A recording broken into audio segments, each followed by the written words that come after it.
Cute jiggly camera.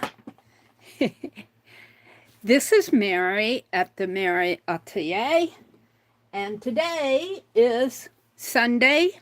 It's Sunday evening, May the 5th, 2024. Welcome to my desk. Welcome to my desk. I'm on a few minutes early because I have some things I want to share before we get into doing the doodle deck tonight. One reason why I have my tray out here. Usually I use this tray. Hi, Sherry Van. Usually I use this tray with my recliner when I'm working at my recliner and need a tray or a tabletop area. Let me get to my, my channel over on the notepad and get that set up so that I can see folks coming in. Sherry popped in. I hope that you're having a good weekend, Sherry. Oh, and I see three people out there. Let me set the quality up from 480 to advanced 1080. Makes it just a teeny bit clearer on my notepad, not on my camera, but on my notepad where I'm watching people come in. Hi, Anina. Hi, Kitty Jen. Yes, we're going to do doodles tonight. I thought I'd do a series tonight, and I'll explain that when we get to it. Hi, Mina. Welcome in, welcome in, welcome in. So, I have a few things I want to share before, and we'll just do this right off the bat so I can move the tray. I'm going to, maybe it would be easier to grab, let's grab these little watercolor cups, or I call them watercolor cups. I got them at the Dollar Tree. And maybe about 3 of them. And I'll reuse them after I do this. We're not going to use them for watercolor. And I'm just going to put a teeny bit of water in them. And I might need 3 more, to tell you the truth. Where'd I throw those? No. Let's grab them again. There's 4 in here. Let's just use all of these. And do I want to save this sack? I don't think so.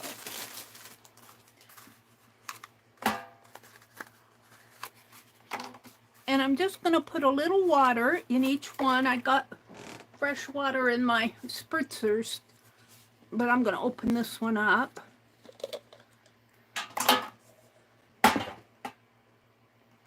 So a little water, a little gulp of water in each one. No, I'm not going to drink it.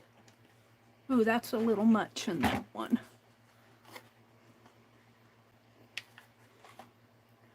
Oh, a teeny bit more. Okay. So what do you think I'm going to do with this? No, we're not going to have communion. These cups are a little big for that anyway. I have this Japanese indigo, these seeds. And I opened one up because it says plant easy to grow. Planting tips are inside. So I opened this one up and I really like that I can save this for my garden journal. And it tells all about Japanese indigo. People as well as plants hold their families and lineages close. As a traditional Japanese dye, DYE plant that produces aqua greens when used fresh and deep evocative blues when fermented. Indigo has a long history. Artist Patricia Wakita pays homage to the historic Japanese family crest called Kaman, and I think that's this up here, which were frequently printed on fabrics, including indigo dyes. I'm not sure about that, but they mention it here. So she designed this crest for the indigo plant family. So I think it's this. As an extension of the idea of family crest, since there are plant families as well. And I got this from Hudson Valley Seed Company. And look at this. Here's the crest right here. So these are definitely going in my... So they say there are 25 seeds in here. Oh, I didn't read the... Oh, I have to read it on here. Celebrating the art of seed. Seedy facts. Japanese indigo is related to rhubarb, which I find very interesting, which makes me think maybe I can... We've got one rhubarb plant that my brother keeps running over. Maybe I can... I wonder if I can get some dye out of it. And buckwheat. It has been used for making dye for 1,400 years. Plant preferences. Japanese indigo prefers full sun. As it matures, it takes a form almost like a low-growing shrub, or generally outcompeting weeds quite readily. Now, I was thinking about seeing if I could plant it underneath of our walnut tree. The walnut tree, the branches are quite high, so it does get a lot of sun. But I might have to rethink where I'm going to plant it. There are 25 seeds in here. It matures in 75 days, and I'm sure that's with the, you know, the mature. I'm sure you can use the leaves to dye before that time. You plant it 1/4 of an inch deep, and you space it 12 inches apart. Row spacing should be 12 inches. The timing, you start it indoors 6 to 8 weeks before frost. Well, I'm late, but we're having a very cool spring. So I'm going to go ahead, and then it says transplant 1 to 2 weeks after the spring frost. Sow seeds shallow and provide warmth, light, and even moisture to aid in germination. The seeds may also be soaked for 12 to 24 hours in advance. So that's why I have all this out. Harvest as desired before the flowers open by cutting above a branching point. Find instructions on our website for turning harvested plant parts into indigo dye. So they say there are 25 seeds in here, so I have 3, 6, 7. So I can get about 3 seeds in each one, but I'm thinking that 5, so 5, 10, 15, 20, 25, and then I have 2, maybe 6. Let's see, 7 will go into 50. 7 times 7 is 49, and these seeds are quite small. So I'm just going to take and soak these. 1, 2, 3,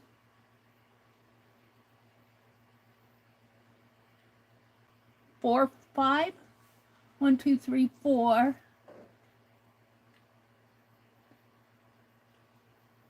They're very tiny. Well, I can't pick that one up. I don't know if that's a seed or just the hull. So let me grab something here. Something else. What, I have 4 in there? 5, 6. We'll count this as 7 seeds, and I'm sure that's plenty of water for those. 1, 2, 3, 4, 5, 6, 7. So there's 14. 1, 2, 3, 4, 5. And I'm not sure how these are going to grow in our climate. But I am going to try to do seedlings first and transplant them. And you see, I've got this many left. I'm just going to kind of spread them apart here because they're very tiny seeds. They're very tiny. And I have another package that, well, I think I'll just kind of use it between, and I love that the labels come off very nice from here. That's one I already opened. Because this will all go in my garden journal, which I need to document. I found a kind of a planner that I'm going to use, and it's out in the other room. Let's just put this back. And I even have the receipt from these somewhere. I don't know what I did with that. Have any of you, Susan, hi Susan, Gerald, welcome in. Hi Kitty Jen and Anina and Marguerite, Sherry Van. Susan says, I was always too lazy and impatient to plant flower seeds. Well, these I think will reseed themselves year after year, hopefully. All right, we're just going to kind of boop all of these in here. Now, when I get to planting them as seedlings, what I have here, now let me move this off and away from the table, and I'll show you what I have to use for. And in fact, let me take this out in the other room so I won't kick it and spill it. My brother will be inspecting this. I know that. That's okay. And while I'm out here, I'll bring what I'm going to use as my, because I pretty well have filled up that other journal, that other garden journal that I've used that I got from Lori. This is a, let me zoom in now. It looks okay up here, but I think I need to be a little bit higher here. And these are the two clothespins that I got done the other night. We'll just put them up here. This is, and see it starts, see I obviously have not done anything in January and February, but, or March. April, I did mow the lawn in April, and we did a little, and I'm going to use this for just 2024. But in May, I'm going to use my Tombow marker, I think, because I think my Sharpie will go through this. Today is May 5th, May 5. Japanese,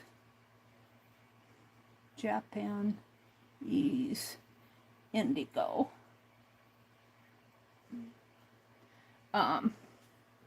Soaking in water. That's all I'm going to do. Now, I have to get out next week and mow the lawn. I've already mowed the lawn once, and I think I recorded it in someplace else. I'll have to find, I either recorded it in my scribble journal or in my other journal. But sometime in April, I've already mowed the lawn, and I'm guessing it was probably, the 3rd or 4th week in April. And I've already purchased plants. So I'll be filling this stuff out. I might take a picture of my plants and put in here. Maybe I'll do that over in here, March, and just as to fill out these pages. But this is going to be, and it goes through the year. So I thought this would make a nice 2024 garden journal. So after, these are not seeds, those are just marks on my page. After, well, let's put these in there. And I got the receipt around here someplace. I might not have brought it in. But these will go in this journal.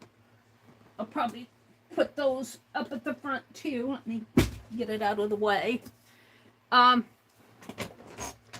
Lost track of what is it? Oh, after they kind of, you know, they'll root just a little in that water. And then I have some paper cups that I'm going to poke some holes in. And I've got some more out in the back porch. And I'm going to put these on those trays to get them going. Probably Tuesday morning I'll do this, because this is Sunday night and 24 hours would be Monday night and Tuesday morning would be good. I bought some of this at Menards. It's organic premium seed starter. So feeds up to 3 months. So hopefully this will get my seeds going. So that's what I plan on doing Tuesday morning with these. So there we go with that. Let me welcome more folks in here. Where did Derwin go? Derwin's here. Little gift from Becky. Thank you, Becky, the Year of the Dragon. All right. Susan says hi. Belinda. Hi, Belinda Smith. Welcome in. Let me guess. We are doodling plants or flowers tonight. Nope. Nope. I didn't even think of that. That's actually a good idea. Belinda's waving to everybody. She says, I like the fairies in the book. Yeah, I do too. Maybe I'll make some fairies. The channel, Billy NOU, does dyeing fabrics with plants and foods. Pretty informative. She's kind of a new age hippie. Would you put a link to her channel in, Susan? I'd love to bop over there and take a look at it. I don't mind you sharing links. You are a mod. Thank you. I appreciate that. Now I want to share something I've learned tonight. I am horrible, a horrible, horrible person keeping track of pens and pencils. And I lost my S pen. Now I know it's out in the living room someplace because I haven't been anywhere. I have pulled out the recliner. I vacuumed all around in there. I can't find it. And that happened a couple weeks ago. Well, at least over a week ago. And so I ordered 2 S pens. Well, I was working with the ones I ordered don't quite stay in the little holder of the phone that well. You have to really make sure that you got it down there. Well, on the one I was using, I obviously did not make sure it was secure, and I can't find it. I don't know where it went, but I didn't pull my recliner out for the second one. So I ordered a third one. Well, I was using it. I'm going to show you this here. I was using it, and I pressed too hard on the point, and I pushed the point way down inside, and I can kind of jiggle it this way, and no music is playing, no alarms for the next, no routines set as, okay, well, that's okay. Anyway, I bashed the point way down into the pen, and I can jiggle it, and it'll come out, but I can't get a hold of it to make sure it stays out. But if I go to press down on it again. So I went on YouTube, or no, I think I did a Google search on S Pen hacks for the Galaxy S22, which that's what this is a notepad. And they said all you need to do is take any plastic pen or even a wood, but they recommended like a big pen, something like this, a big pen. This is my S-Gel pen, but, and wrap aluminum foil around it, because aluminum foil conducts heat from our fingers. And so I did that, and lo and behold, look, it works. It works. It works. I had already ordered 2 more S pens. They cost about $10 a piece, but I'm going to stay the order, keep the order, and just keep them, because I get pretty rough with stuff. I get pretty rough, but I wanted to share that with you guys, and I can use it. I can't show you because I'm filming with my other phone, which is not set up to do sometimes you kind of have to press a couple times, you know, you have to, and I try to keep my finger pretty close to the point to where I'm trying to work, because, but I tried it on my other phone, which does not use the regular S Pen that comes with this phone. And I don't know, maybe if I had Bluetooth set up for it, it would, but because it is a Bluetooth Bluetooth setting. These are not. These that I ordered, they say these are, you can't hook them up with Bluetooth. They're just, and I imagine what they have is some sort of a conductive material on the points. But you know, aluminum foil works. So if any of you ever lose, if you have, and you might even try it with your other phone. If you have trouble, you know, I fat finger things. Let's go to my, see, I have to kind of tap a couple times to get it. Let's go to my, if you have trouble, and here I'm at the Met, let's just type in a search here, right here. We want to go up a little further. We want to search here. Oh, you can see I typed in teapots. That's what we're going to do tonight, are teapots. But I have some other things too, but I thought I'd start the teapot. Jen, we're going to do teapots tonight. But if you have trouble, now sometimes I have trouble with getting it to actually work. Then I just use my finger. Select all, backspace. Let's type in dress. D. Let me get it to work here. Come on. D. I got D. R. E. S. Oops, I got two D's. R. E. S. S. E. S. If you have trouble fat fingering a tiny keyboard, which I do, that's why I like the S Pen, especially if I'm online like this. I can still typo with this, but let's just search this. Come on. Well, I'll do it with my finger if you aren't. Oh, it did it. It searched it. Madonna and Child. Did it do it? Dresses. I guess so. It must not have, though. Oh, look at that. Yeah, it did, because here we got dress ornaments. Ooh, those are cool. Ancient Near Eastern art, dress ornaments. Let's take that and put it in my... I have something else I want to do before I get to this, but sometimes I just use my fingers. Let's go here.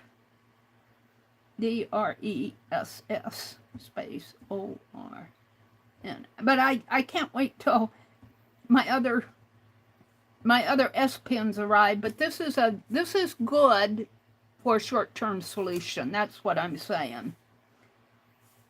All right, let's paste this in and save it.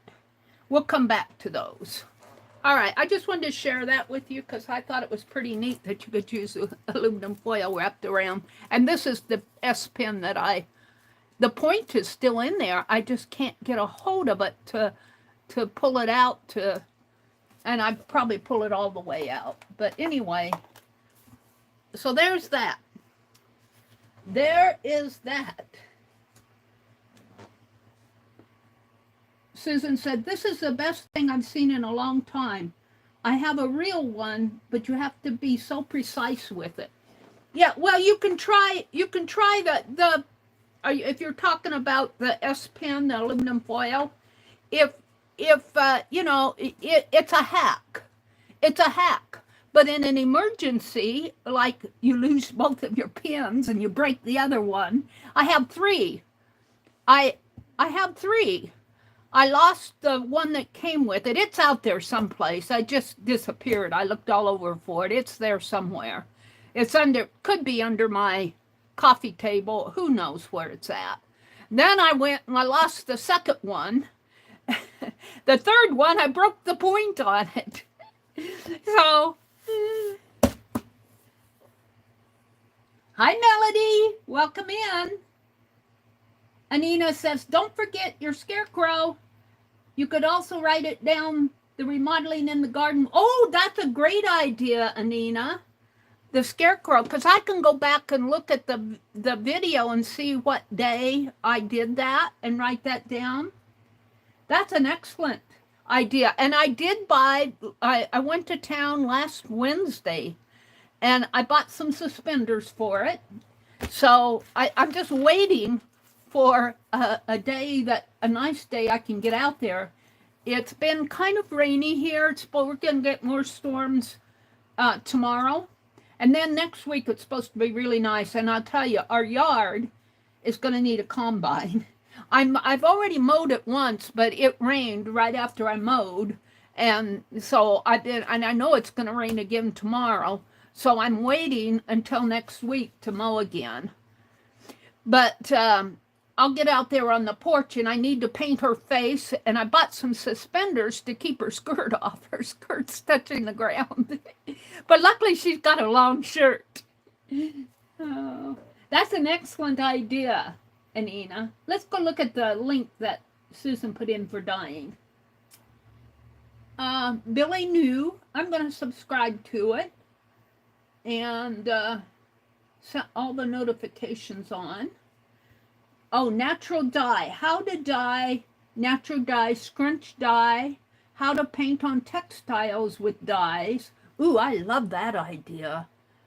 Ooh, I've got to watch that video. How to eco print at home with flowers.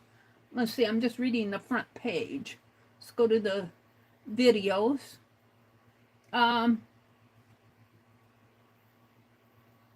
Painting with textiles, natural pigments. I love that idea. And I ate a big salad today and I chopped up a red onion. And I'm wondering, because, you know, I saved the onion skin and don't tell. I got a hint from K3N that if you go to like a market or something, like I went to Walmart, and if they have their onions loose, you know, people rummage around and pick them, and the onion skins that are loose kind of fall off and fall to the bottom. I found a big old handful of red onion skins. And I stuffed them all in the bag, and then I put a red onion in there to actually purchase it. So I did purchase the onion skins. They were part of my onion. And when I got to the counter, I told the lady, the checking lady, I said, there is an onion in there. And she just said, yeah, you know, and she weighed it and charged me for it. So I buy enough fruit and vegetables at Walmart.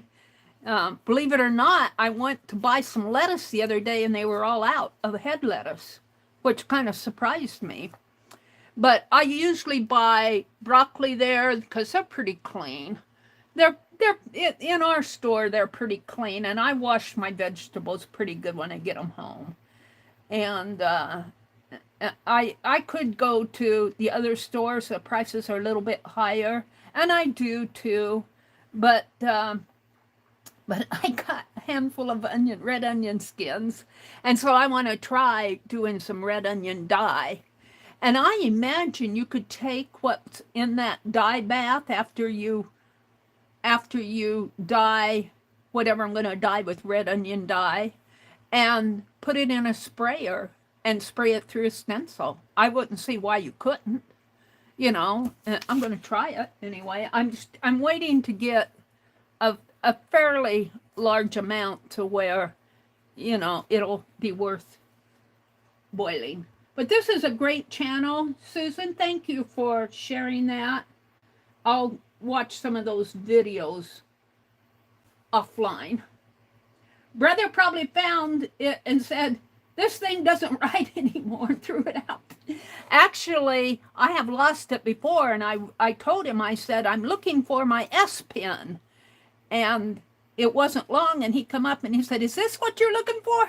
And it was. So, but I lost it again.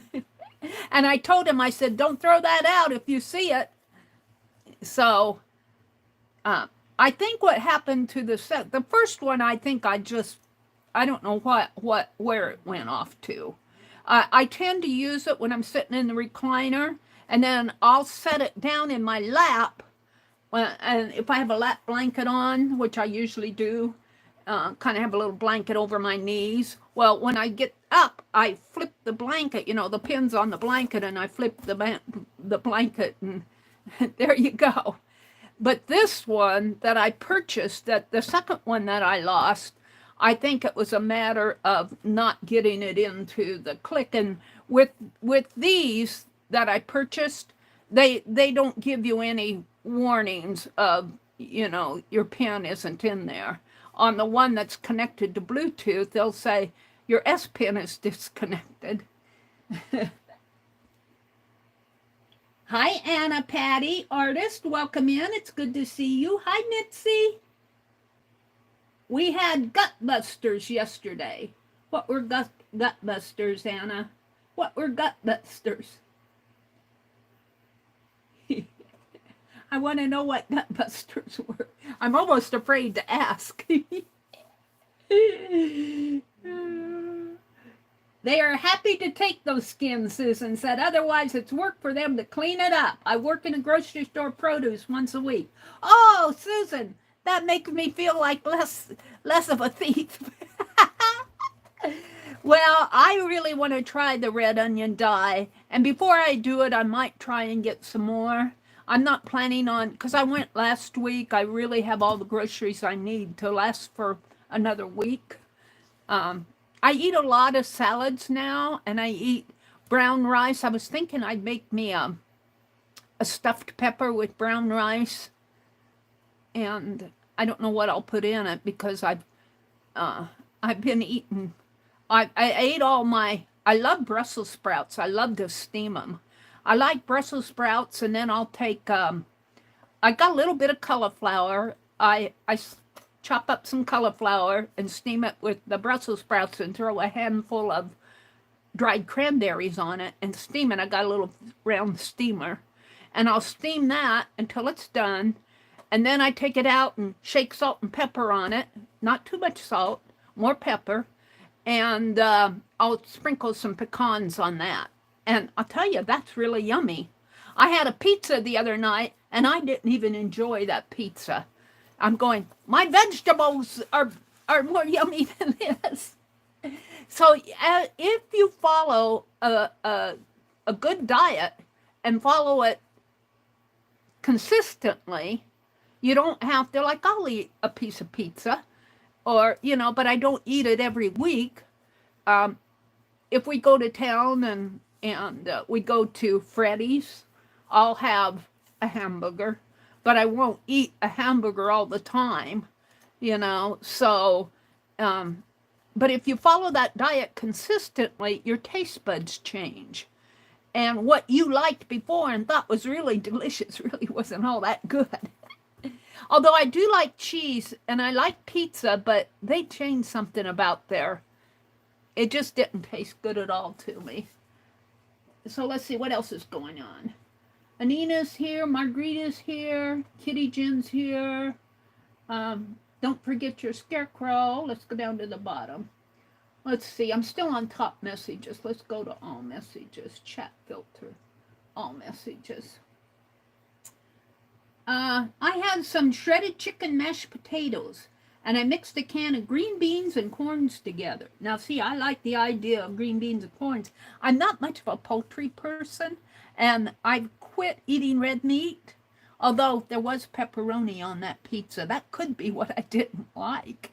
Your tastes change. And because I like bread and cheese, probably too much, but there's something about that pizza didn't go over with me. Now, I do like the idea of green beans and corn, and I do eat fish. I like salmon. I will eat tuna. I bought some, I think they're haddock fillets. So I try to eat some kind of meat, but at least once a week. Mary, chili cheese and chili cheese Fritos. Oh, oh, yum. Chili cheese. Now, see, I'd have to leave the hamburger out of the chili, but just, chili, meatless chili sounds good to me. Just put black beans in it. Black bean chili. Sounds really good. And Fritos and, Fritos! I love Fritos, and you know what? They're up to like 568, 570 for a bag. They call them family sized bag of Fritos, but it isn't very big. Maybe 8 or 10 ounce bag. I'd have to see how many ounces. Might be a 12-ounce bag. But almost $6, 568, 570 for a bag of Fritos. I hesitate. I hesitate. As much as I like Fritos, I might start buying. Well, and even the soft shell tacos, I was looking at those, and well, it wasn't the price so much as those as it was the sodium level in those. I'm going, wait a minute. I know that bread, when you make bread, you have to put some sodium in it, but how come you have so much sodium in these flour tortillas? So I thought, well, I'll try the spinach ones and see if it's a lower sodium, and it wasn't. And I'm going, I put them back on the shelf just because I like salt. It's a flavoring, but I can't have that much sodium. I think it's what? They tell you the amount of sodium that you can have in a day. And I think it's actually a teaspoon overall. And that's counting what's already in your food. So I want to say it's 2180, but it might be 1280. I can't remember the amount of sodium that you can have in a day, where recommended dietary allowance. But I have to watch that sodium level. What did Susan say? My son-in-law is in ICU now. Oh no, on a ventilator because he refused to accept a diabetic diet. Oh my goodness, Susan. He's in his 50s. We're not sure he will ever come home. You have to decide what's important to you. Well, first of all, Susan, hugs and prayers for you, and prayers going out for your son-in-law. It's not good because it's something to ignore your health. It's something that you can have a little bit of control over if you take the steps to have control over it. And it's really hard for me because my brother, he smokes. He doesn't drink, but he smokes and he said, well, I only smoke a half pack a day. And I'm going, well, that's a half pack too much. Every time I turn around, he's smoking a cigarette. And I don't know how he gets by with a half pack a day. I should count him. But I'm not going to do that to him. He's old enough. He's 4 years older than me, and I'm old, and he should know better. But he eats red meat. He eats sausage. He does drink milk. He drinks a lot of milk, and he loves his oranges. I'll give that to him. He'll eat candy. and I just can't have all that. And when he cooked his supper, he used to always make supper for me. Well, when I went to the hospital last fall, and I'm still paying my doctor bill. It'll be next year before I get that paid off. That really put an alert to me to watch what I put in my mouth. And he says, it doesn't bother me. And I just said, well, we're two different people. I said, I can't have all that. If you want to pay my doctor bill, I'll eat it. That stops him because he saves his money for. He eats pork, he eats beef, he eats bacon. He'll buy that bacon that's already cooked and snack on that. He loves beef jerky. He'll make his own beef jerky. It's just too much for me. And he doesn't understand why I don't eat with him anymore. And I'll go in there while he's having his steak, and I'll steam a great big old bowl of Brussels sprouts and cauliflower and, and that. And I'll try to give him one Brussels sprout and he'll throw it back at me, Well, he doesn't toss it, but he says, take that away, I don't want it. I cannot get vegetables down there, and I don't understand how he hasn't keeled over yet. But he gets a year long an annual physical with the VA, and he showed me his workups because they send him the results, and they say he's fine, so I guess he can have all that, and I can't. Susan, your son-in-law is in our hearts and prayers. Sherry says, hubby watches his sodium diet due to blood pressure fluctuations. Yeah, Sherry. And welcome in, Sherry. It's good to see you. Yeah, that's kind of with me. Blood sugar, and I'm watching my sugar levels. Now, that doesn't mean that I won't have any candy, but I do not eat candy like I used to. I'll chew sugarless gum but then I kind of have to watch that with my dental too. I don't chew it all the time. I used to chew a lot of it, but I kind of cut down on that. I buy that Trident and Orbit gum because it's got a recommendation by the American Dental Association. It's got, I think they call it sugar alcohol or alcohol sugar that's supposed to fight but it's sugarless gum, but it's got something in it that attacks the bacteria in your mouth. And I just cringe when I think that there's bacteria in my mouth. Joyce? Hi, Joyce. Did I welcome you in? Susan said she's on her phone now with her daughter and trying to listen to both. She calls 20 times a day. Well, you listen to your daughter, and when you're done, pop back in, and your daughter's important to you, and if she's calling you that much, she needs somebody to talk to, Susan. And I know it's a lot for you, but thank goodness you're there for her. I'm not kicking you out. I'm just saying. You must be a good mother if she feels like she can call you that much. It's hard to find snacks low sodium that don't cost too much. Yes, I agree, Sherry. I think the thing there, if you find something you really like, buy it, but don't gobble it down. Make it last. I do eat cookies. I like my Fig Newtons, and I like the sandy cookies, but I don't eat I don't eat chocolate chip cookies or macaroons or anything like that. I like the Sandies are shortbread cookie. I like those, and I like the Fig Newtons, and those are generally what I buy, but I don't eat the whole package. They'll last me a couple weeks. Susan says he's on insulin. Son-in-law ate donuts, chips, and anything, so kidney failure. Yeah, on insulin. Yeah. See, I think that's where I might have been heading, but lucky for me, I had an incident last fall that was not a bad incident in the long run, but it was scary.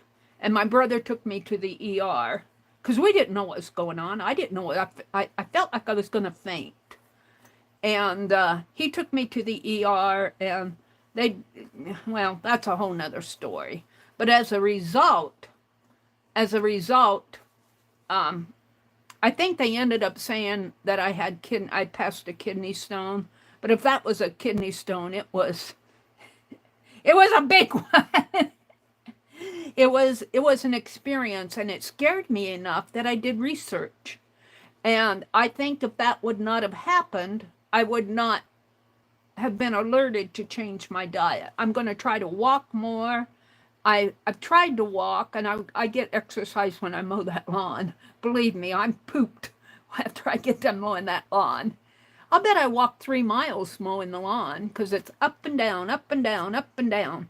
At least, just for the south, we've got a south terrace, and then there's trees. This is a south terrace, which is about a half block long, And I'll bet that's at least 12 times up and down. Well, which would be a block would be 6 blocks that way. And then there's the south lawn, which has trees, so I have to mow all around in there. Then there's the front yard, which is up here, which is not a half block long. It's from the curb to maybe we've got a driveway over here. So it's not quite as long, but there's still da-da-da-da-da-da-da. Then there's the north terrace, which again is even longer because our house, pretend Duran is our house. Here's the front yard, the south side yard, the south terrace. Then we got a north terrace here, and it's as long as the south terrace, and it's got to be another 12 up and down, up and down, and up and down. Then there's the backyard. Here's the garage, and then there's, which isn't too bad in here, but still behind the garage over here. I have to mow there and kind of in here where I park my car here, which kind of keeps the weeds down, or the grass and weeds down in there, but there's grass up in here. The garage is there, and our peonies are here. And I bought some canna bulbs. I'm going to get out there and plant my canna bulbs, hopefully this coming week. Angie, come in. Hi, Angie Brown. Hello, all. I had to get my snack before I came on here. What are you eating, Angie? We've been talking about she's having a grilled cheese and pickles. Well, that actually sounds good. Say no to soda. Sylvia's. Hi, Sylvia. You passed a few kidney stones.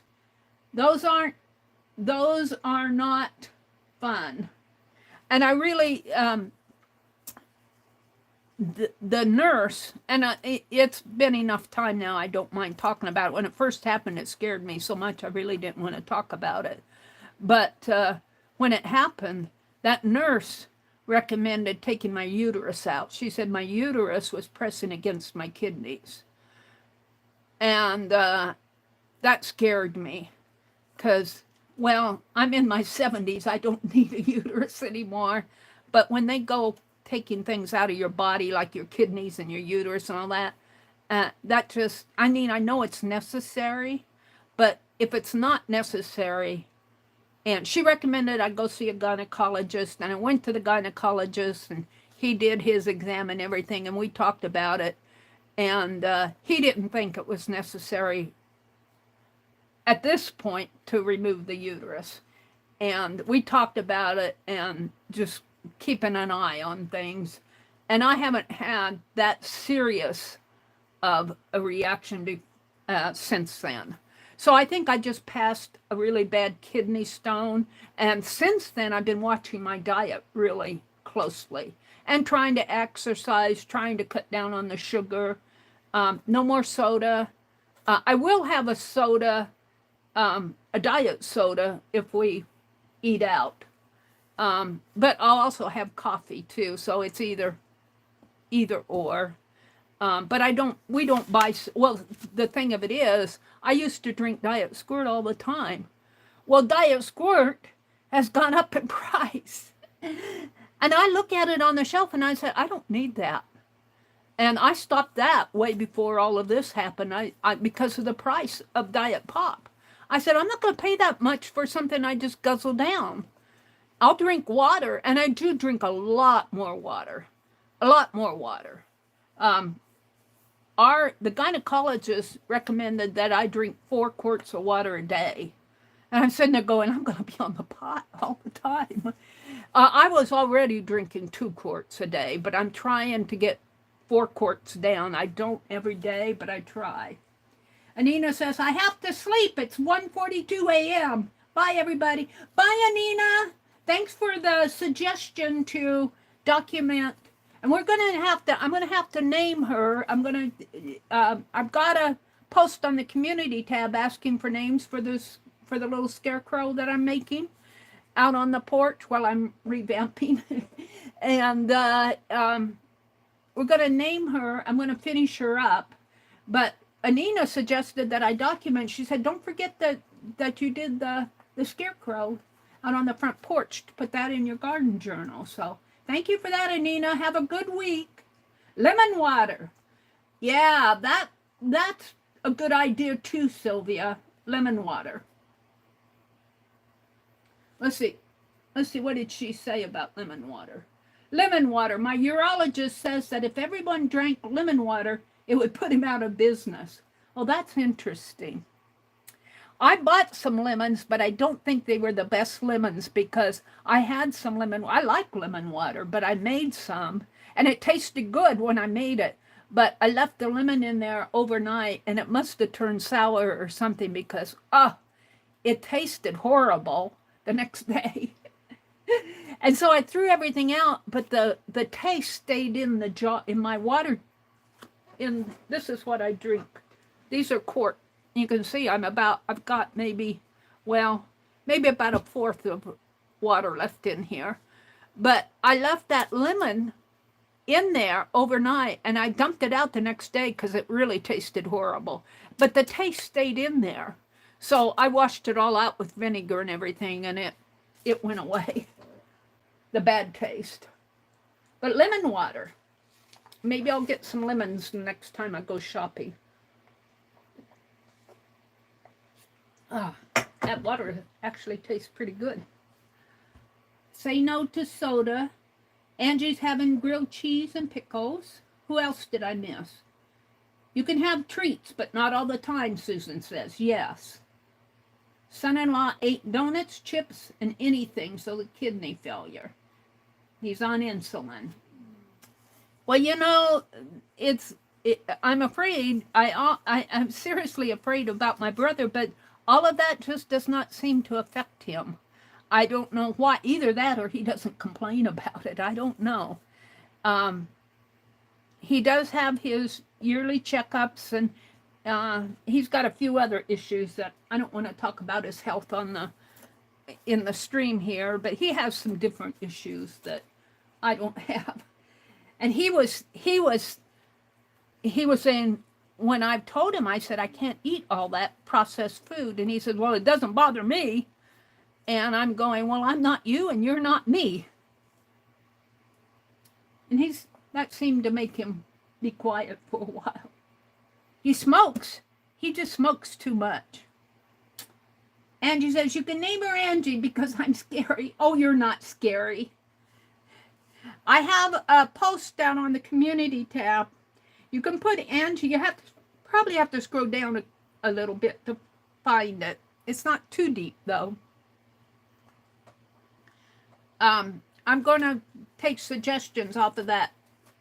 Several people have left suggestions of what to name her. And I'm going to let Random Org pick because I figure that's fair. Marguerite says hello to Sylvia. I think I'm at a point where I can move on.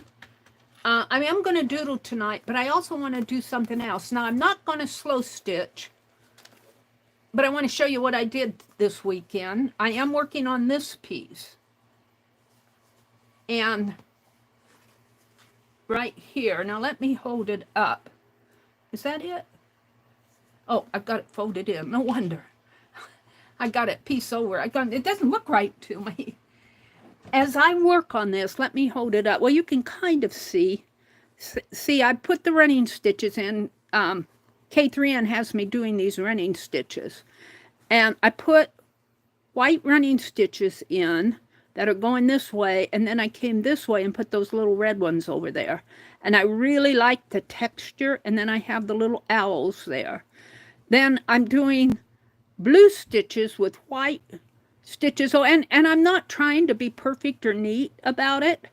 And then in between the blue rows, I have a vertical red row, and then my running stitches go the other way. And that's what I'm working on. But as I work on this, and as I handle it, now, when I first did this, I said, I'm going, and I probably still will, because this is what I've talked about in chat, is I wanted to divide this up into 4 sections and have them for giveaways. But as I'm handling it, I'm going, this would make a great journal. This would make a wonderful journal. And but what I'm going to do, and I probably won't do it tonight because I need to move on, I'm going to make me, this is not for me, this is for the several of you. I think I'm going to try to get 4 pieces out of this, but I'm not going to cut it apart until it's done. No promises of when it's going to be done because I just work on it periodically. This piece is almost done. I was thinking about putting some fabric buttons on here. And on the back, it's just the running stitch and it's stitched on denim. And this is crochet thread that I'm stitching with, size 10 crochet thread. But I think I'm going to put a piece, see, I can get 1, 2, 3, well, actually I can get, depending on where, because, well, this one will be ending, I want to get the owl on it, so it'll be ending in here. And then this one will have the owl, and I think I'm ending it right in here, so that'll be 2. This one, and I've showed this before, I don't have a focal point like an owl or something. I'm still searching for something. I got the heart here, but after I put my stitches, that'll fall into the background. So I'm looking to kind of a little cute little focal piece to put here. So that'll be 3, and then over here will be 4. But I'm not going to cut it apart until I get the entire thing done. So it'll be a while. It may be November or December, who knows. Then I pinned this one together in one of my Tuesday or Thursday streams, and I have basted it all now, and I'm ready to do stitching. And I was thinking about doing a mug rug for, I've got the mug rug that Becky made me. It's here. I think it's over on my cart. But I'm thinking about taking this one out on my TV tray. So this one will probably stay with me. And then, as I said, I'm going to make another one and use it as a journal cover. And I'm going to pin pieces together, but I'm not going to do that tonight. This kind of this is where I am. Oh, and here's my receipt for those Japanese. I'm going to put this in the indigo plants. Cost me, for 2 of them, it cost me, the price isn't on here. The price isn't on here. It just says 2. Pulled by and checked. I'm going to have to go look and see what I paid for those, because I can look in my bank account. And I'll write down the price and put that in my garden journal. So the other thing I wanted to do tonight was stitching. And some of you probably have not, I showed it, I think Friday night. Oh, you know what? I think there's another, there might be a, is that a, I was thinking there might be a receipt. I think there is. It's kind of padded. We'll see. I'm going to tear that envelope apart. I showed you the 2024 stitch journal. Now, I'm not going to go through it all, but I'm going to show you this week, not next week. I think this week was week 18, and I'm following along with her. I'm right up with her. I'm not going to go through every page here. I'm just going to show you some of you have seen this. Bag was her pocket. I called it a bag. It's a pocket. And it actually goes here. And this is my pocket. Now, this was the doily. Whoops. Got a little crafty-lanch here. Let me pick this up. This was the doily that I had over my in-out basket. And it had holes in it. And she, on her pocket, she did some darning. So I took that doily apart. It had lace. It was a round doily. It had lace. It had larger lace up here, and I just took this much of it. This was the top of the lace or the bottom of the lace, one or the other. But I did my darning, and I'm not a good darner because I've only done it twice. But I darned, and then I did running stitches and French knots. Let me hold it up here because you can see I did all these French knots. That took me a while. And this is some of my tatting that I'm following Katia on the online tatting group. She kind of is doing, she's working up the pattern for this piece here. But I was trying to get enough rings.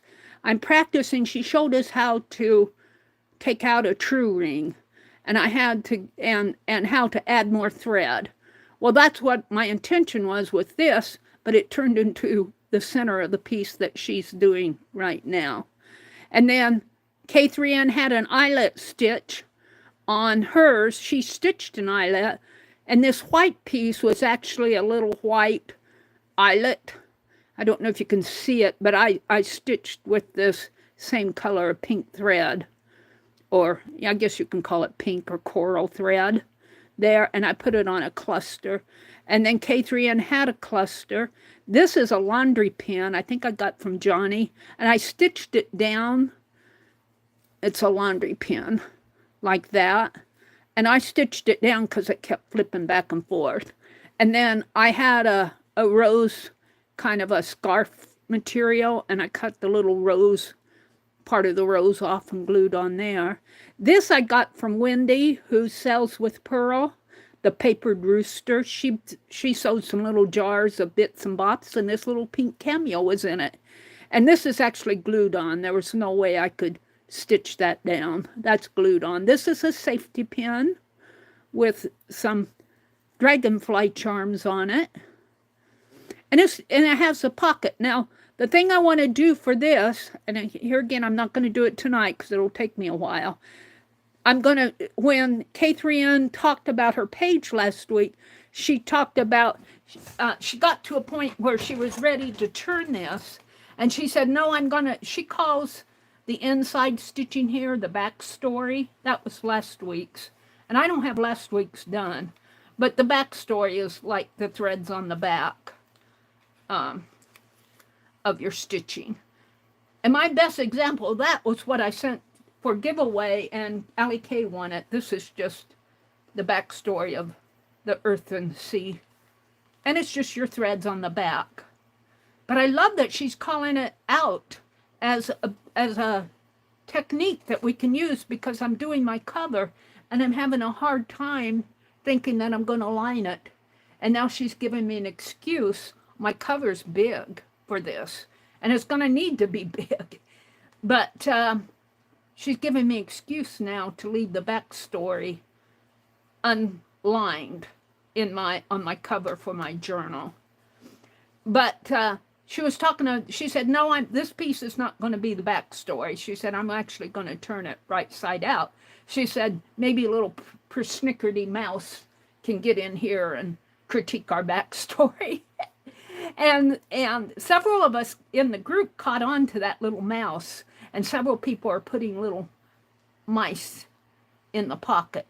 And I thought I'd put a few coins, maybe a tatted piece, maybe an art piece, and I thought I'd write a letter to you, the viewers of my YouTube channel, and tuck in there.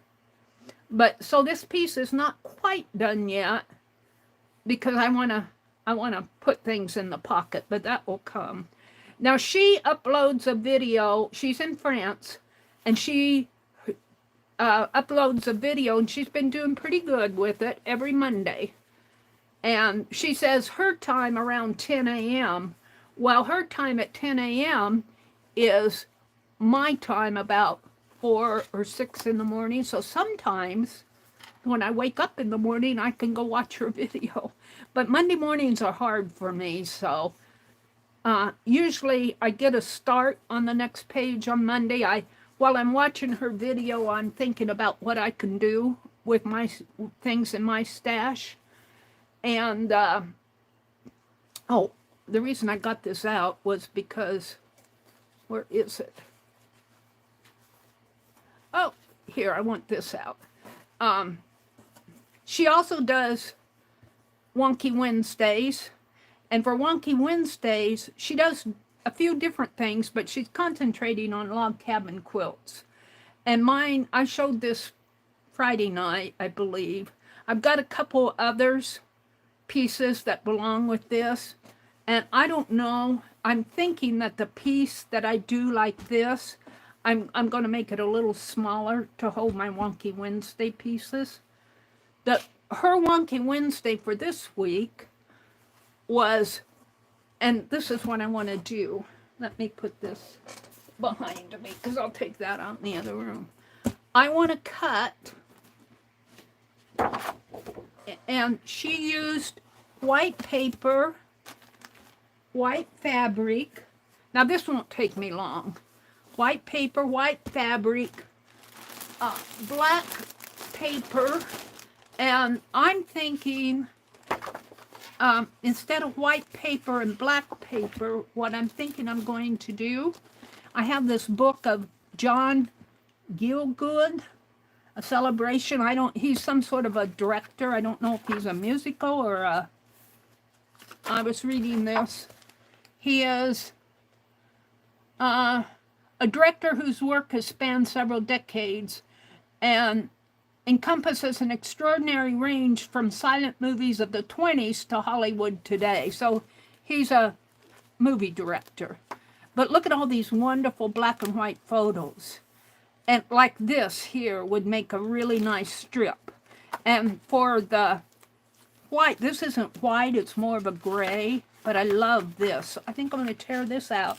Instead of using white paper and black paper, now this is going to be black and white, except for mine's going to be gray, and it's going to be fabric and paper. So I want a photo. Oh, I love these. I got this book because of the pictures in here. The black and white pictures just, they grab me. See, I love this, but I really kind of want something darker like this because it's supposed to be black. Now I could, well, but my black fabric, and the fabric is going to be black and white. So I think I'm going to take this page, and I got this for art, so, and it's been sitting around for a couple months. Probably, I'm not sure where I got it, but I know I liked it the minute I saw it. I'm looking for, look at this. Wonderful. I just love just to sketch this. And speaking of sketching, I was watching somebody talk about drawing faces for 30 days. I don't know who it was. I didn't save the channel. It was, I don't know if it was somebody who was following Ayala, but I used to follow the, what was February, 29 days of faces, and I never get done. But I was thinking it would be fun to take one picture and draw it over and over and over and see how many I could get. Now, I don't know if I could draw consistently for 30 days. But if I took this, if I drew this 30 times, maybe in my big, I'll find one that really, I'd like to do a lady, I think, but I don't know if I've got not many big pictures of ladies in here. How come?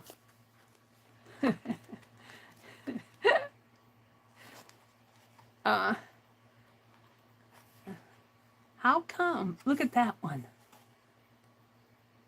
I'm looking for a couple more smaller pieces that are darker. She's dark, and he's dark. I might take this page. Look at this one. This is cool. And I did get this book to tear apart. So, and I used for my art. Otherwise, it would probably have been destroyed anyway. So, for those book lovers in our group, we're actually saving some of these books from the... We're taking a book that was destined for the trash, and we're actually giving it a new life in several different ways. I don't see many portraits. This one's sort, I want a big portrait of a lady. This one's getting there. She's sitting on a rocking horse. Most of the portraits are men. Something like this would be fun to do for several, over and over, and see how many times I could do them. Where's the big pictures of ladies? I don't see any big pictures of ladies in here. Isn't that interesting? Maybe they said, no way, Jose. I just don't see one in here.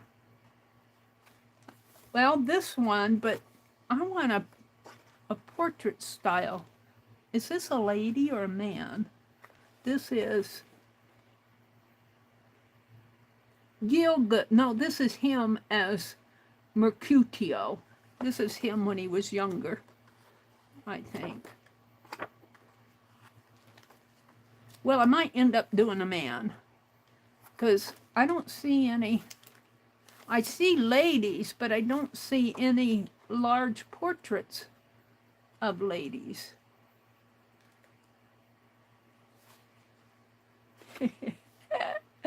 I guess he's a wizard of some sort.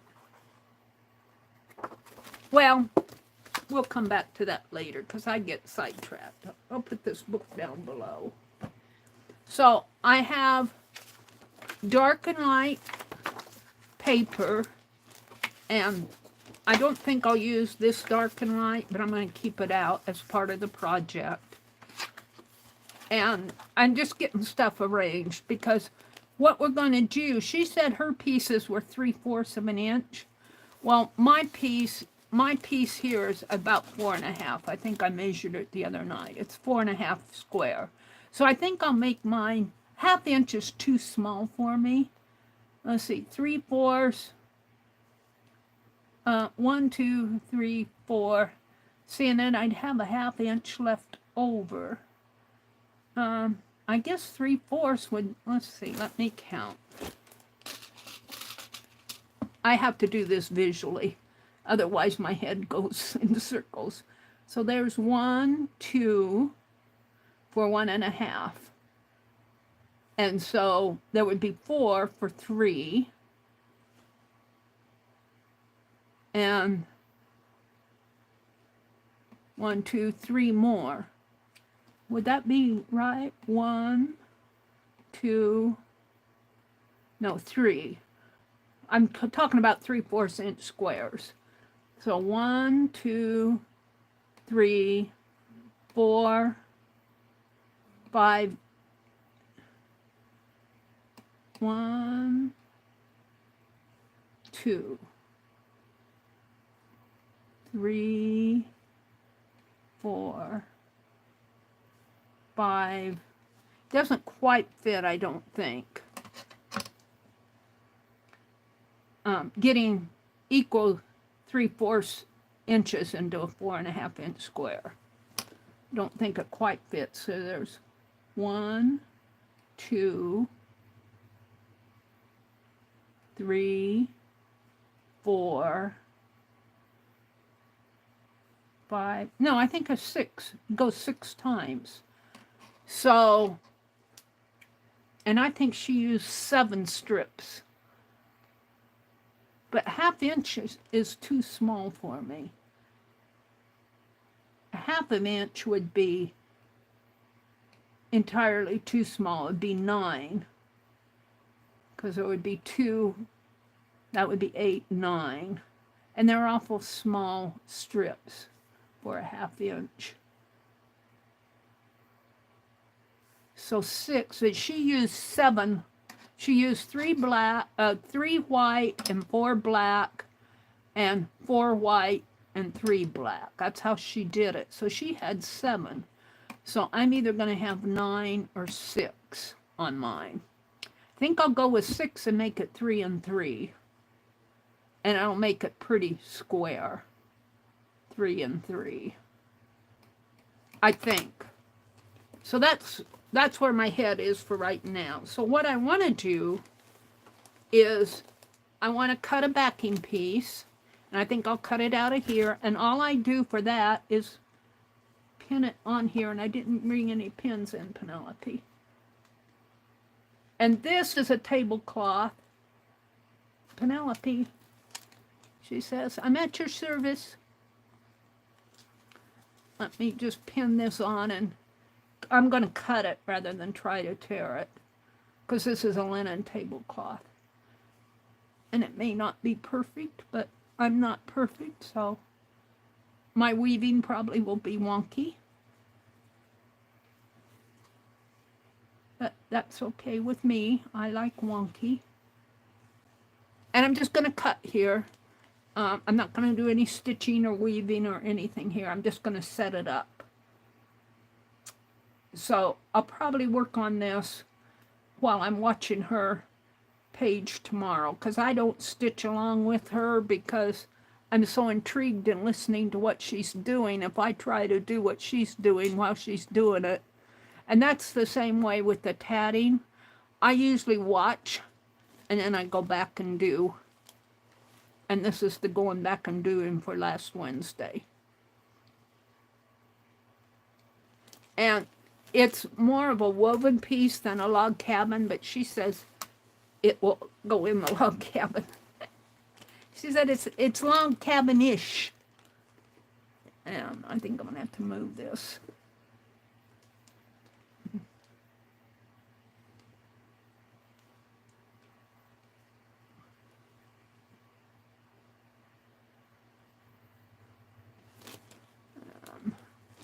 Straighten this out a little.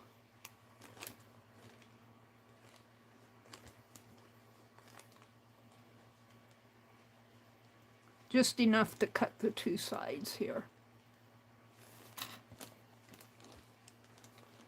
And this will be the backing piece.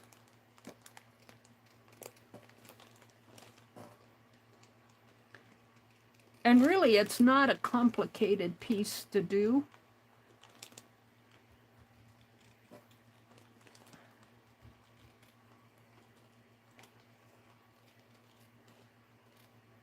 We did weaving, and she mentioned it the very first week, but this is more of a, this is for the Wonky Wednesday, supposedly log cabin-ish, inspired by log cabin. I'm gonna maybe even cut it a bit larger and then trim around there, because what am I doing? I'm just gonna whack away at this and then trim it off.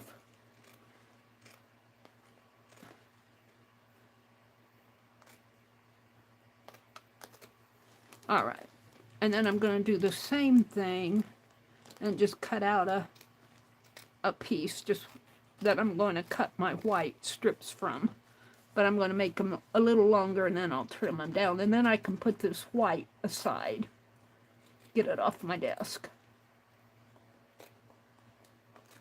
We're going to do doodling tonight. I'm going to do teapots.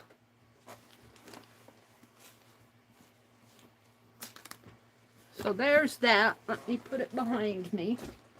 And then, the other day, I tore apart this black blouse. And it's in here somewhere. It's in this bag. Here. Here.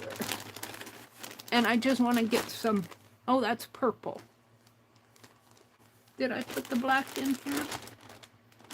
Let me see. I got jeans. I got green. I don't know if I put the black in here. If I didn't put it in, I'll get it later. This is all blue jeans. Blue jeans. Blue jeans. Blue jeans. I guess I didn't put the black in here. So I'll finish cutting the strips for the fabric offline. I have to find the black. I thought this was the black. It's actually a dark purple. It looks blue to you, probably.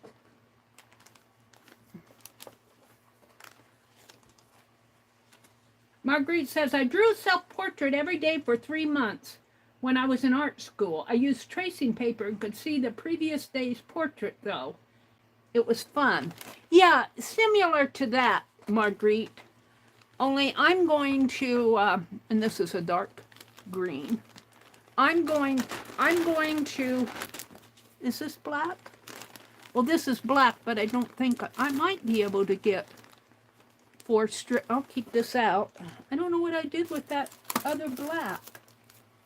It could be over here on my, I don't see it though. Give me a minute. I don't see it over here. I see my strips from another project, but I don't see my black fabric. I put it away someplace. Let me get this off my desk. That'll be put away. I'm just setting up here.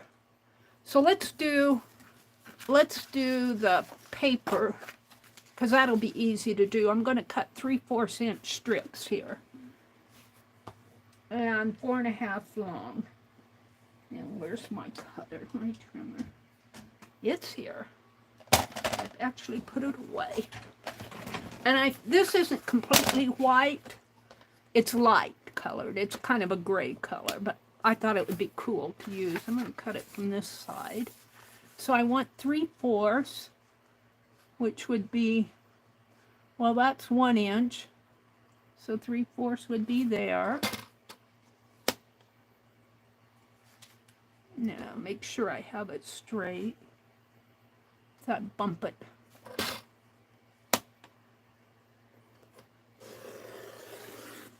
And I only need, well, I'm going to cut 4, but I may only use 3. And they need to be 4.5 inches long. So 4.5.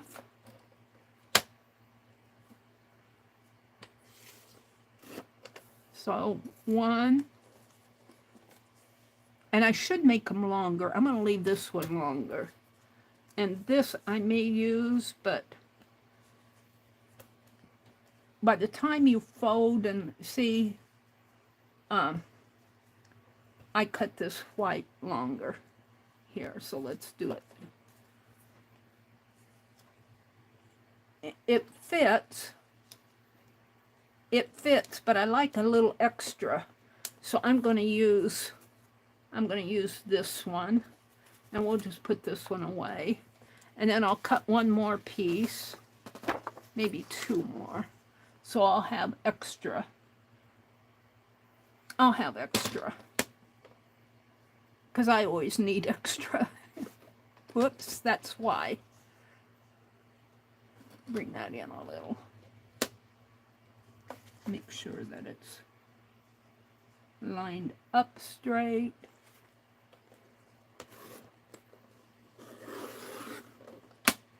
And I'm just gonna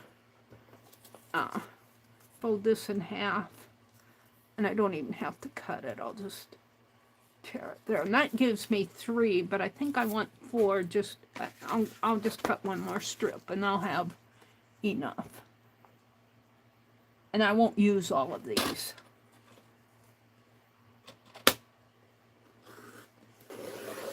And I have plenty left over. Fold this in half.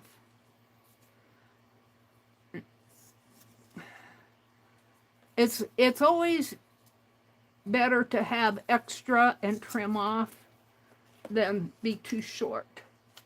So I want to do the same thing with the black pictures here. And that's what I was saying. I want 3/4 of an inch. I'm going to cut this guy.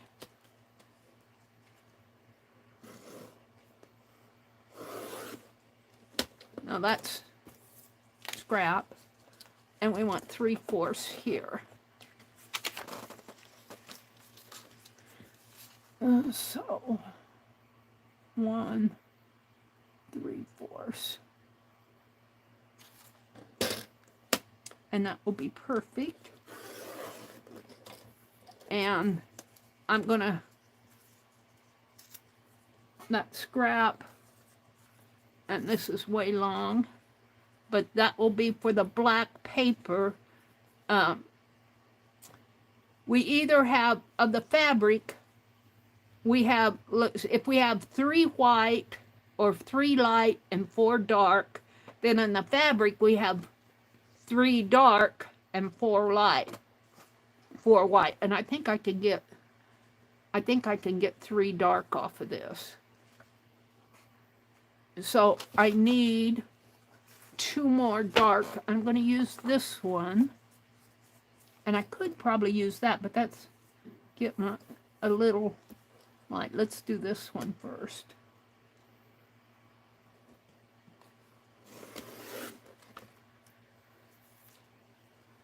got a lot of men in this book. There's some ladies, but I'm kind of disappointed that there's no large head portraits of ladies in that book. What's with that? Nobody called them on it? Where are our college protesters? So that'll be fun. And hopefully when I weave, these will be on the outside. Hopefully. If they're not, maybe I'll get some more and manipulate them. Now, it's upside down. There's this lady, but she's not really dark enough for me. There's this man right here. And I might just do the men, since they're so predominant. So this is the dark paper. 4 light, 3 dark, 3 dark, 4 light. Now she did 7. I only need 6. I only need 6, but I'm going off of her counts. And I might save this just for in case. And now I want this guy. He's upside down, but hold on. And I'm not stitching it tonight. I'm just cutting the pieces here. I think I'll cut the fabric offline because you get the idea, and the fabric will, I don't want to cut it with the paper cutter. So these can go back in the book for more art. Let's put them back in the book wherever I put the book.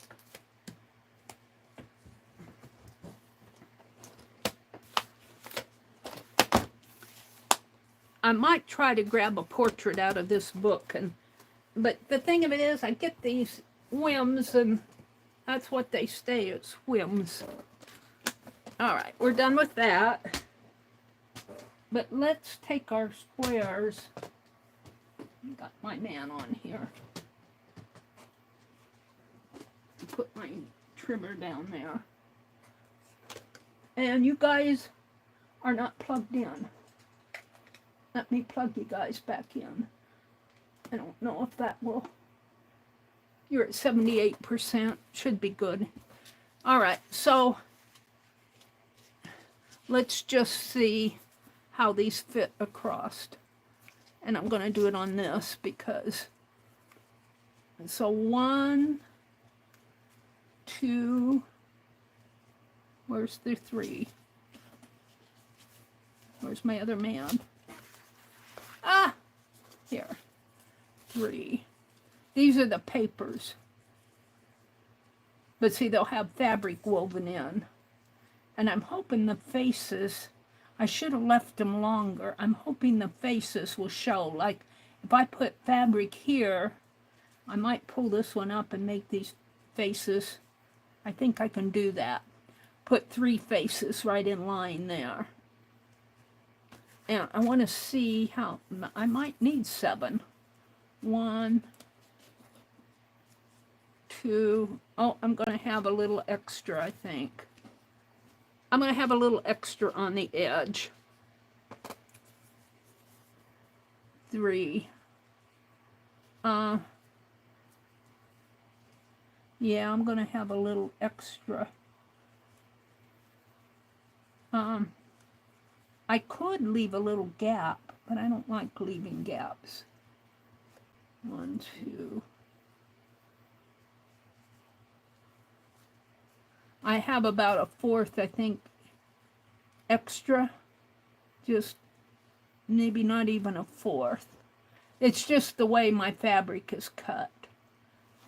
Right in here. Well, it's hard to get it.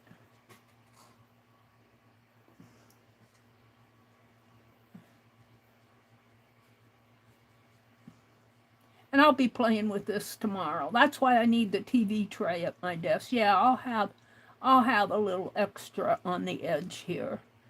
And it's wonky. So I might just put another fabric strip down there or another paper strip just to finish it off. We'll see. She uses 7. But the thing of it is, my book for this, and I did cut this piece a little wider, didn't I? Well, it's not, it's wonky wider. I might be able to get another piece on there. I'd have to see once I'm not going to trim this off right away. If I put my paper right up to the edge here, I might be able, and this will be a little bit wider than 4.5. It won't be a perfect square, but that's okay too. If I can make it fit the square with 7 pieces, I will. So I got my paper cut. I have my base cut here. I have my base cut. The fabric I have, I think I can get 3 pieces out of this. I might need 4. I don't think I can get 4. So what I might do is do 3 of these and go find me another dark picture.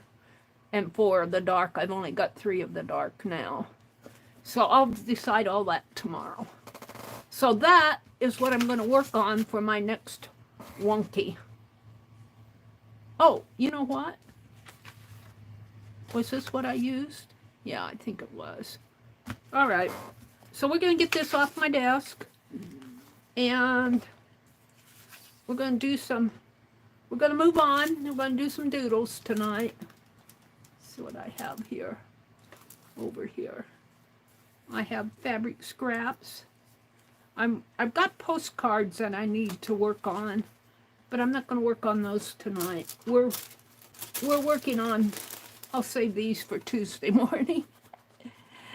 I need to get these postcards out there for last week, and I kind of stalled on them.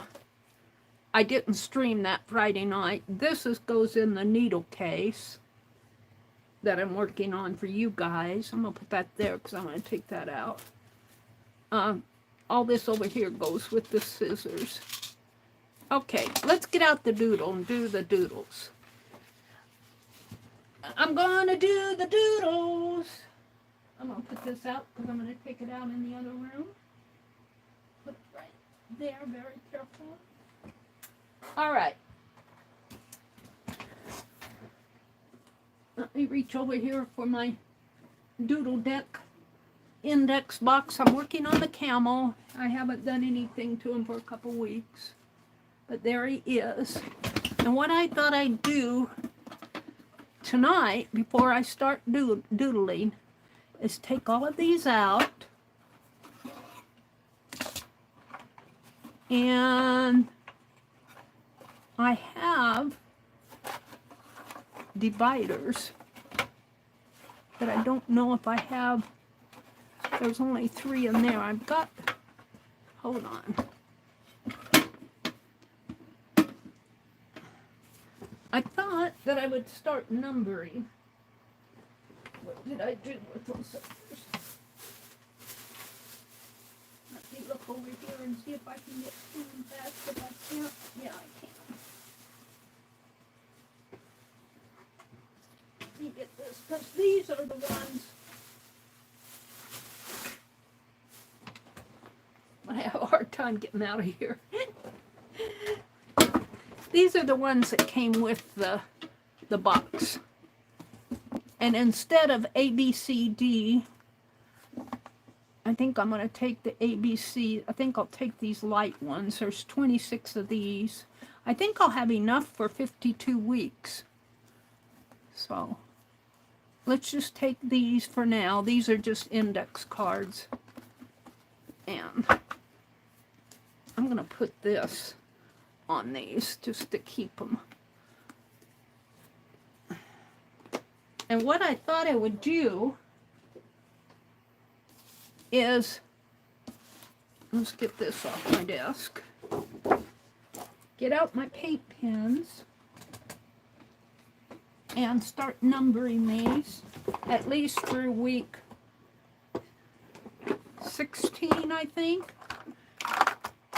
And let's see, what color do we want in the background? We want black background. We'll use the black, and that's the cream.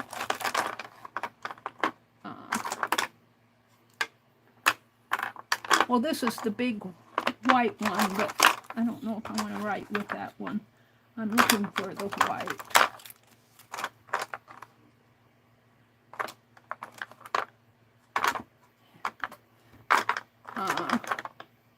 That's gray.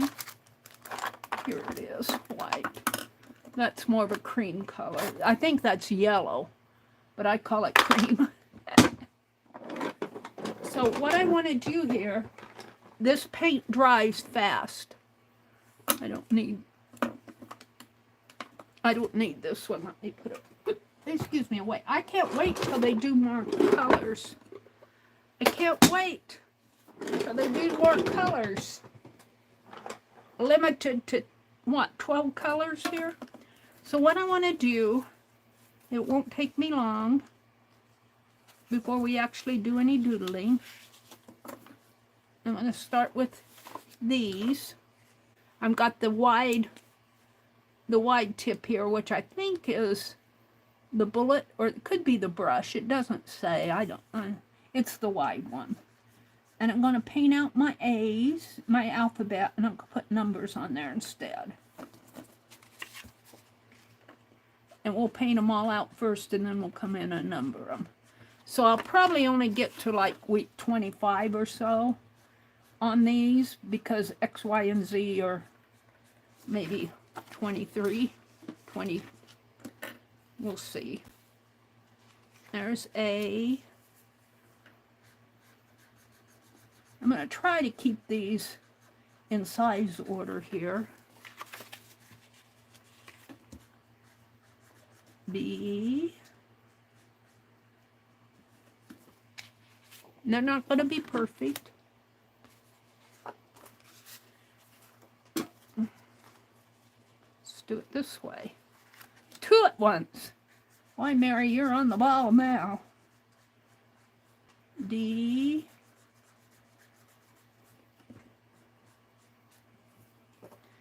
And that's how I'm going to try to keep them organized.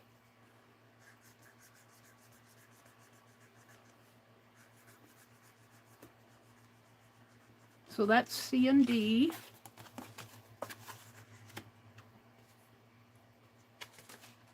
E and F.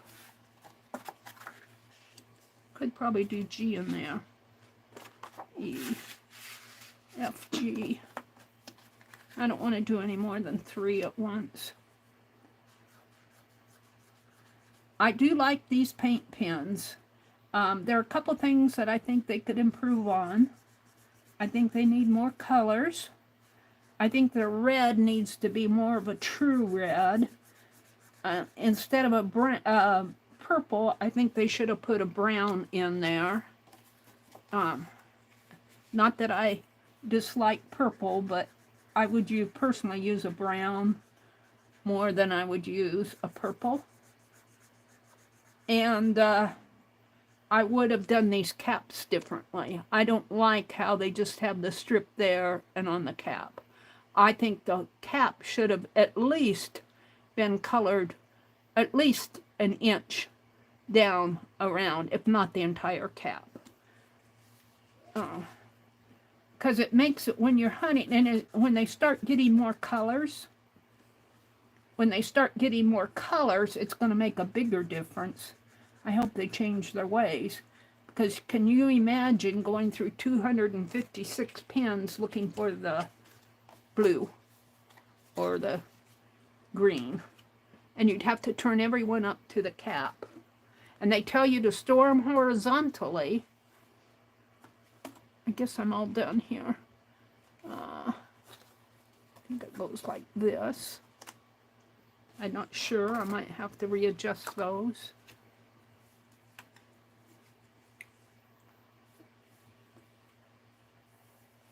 Might have to go back and touch up after I do these, but come on.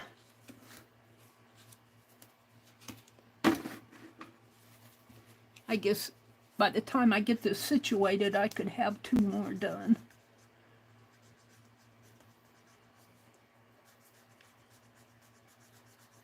So I'm getting rid of the alphabet on these cards, and I'm going to put numbers. And I want 52 weeks. I'm a few weeks behind, but I can always catch up on them.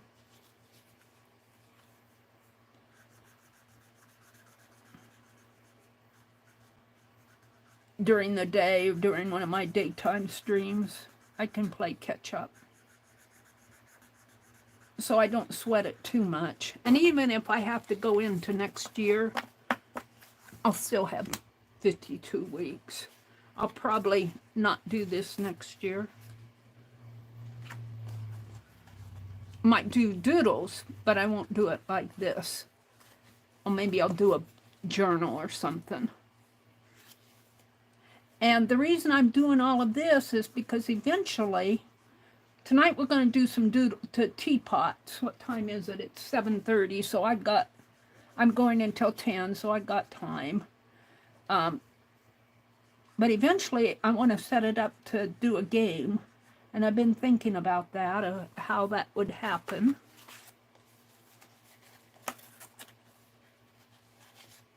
Where's the third one? I think I'll go back to doing 2 at once. It gets separating these so that I don't smear one or the other. It's easier just to do 2.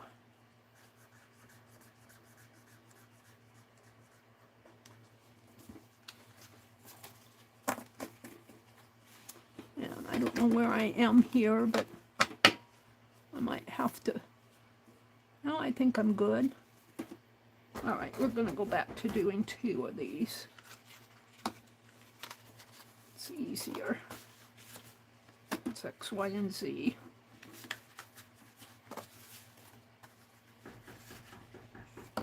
I think I hear somebody knocking at the door. I'll be right back.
Sorry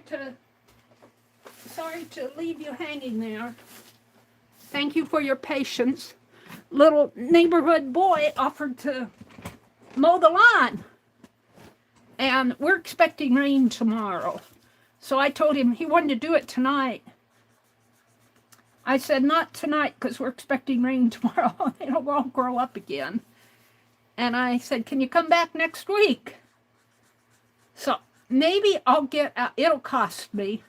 But I like to support the neighborhood kids. You're still here, Angie?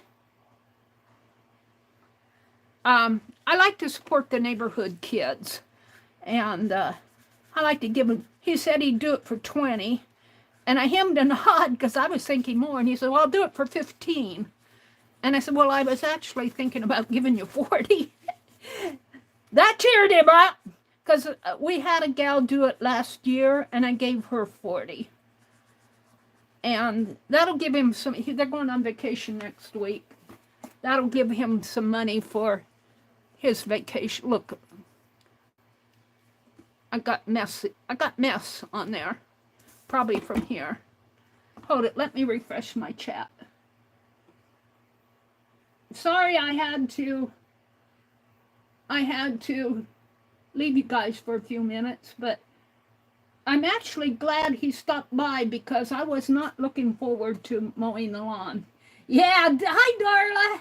Yeah, I think he'll stop by definitely. We agreed on Wednesday, and it'll be nice here Wednesday, so.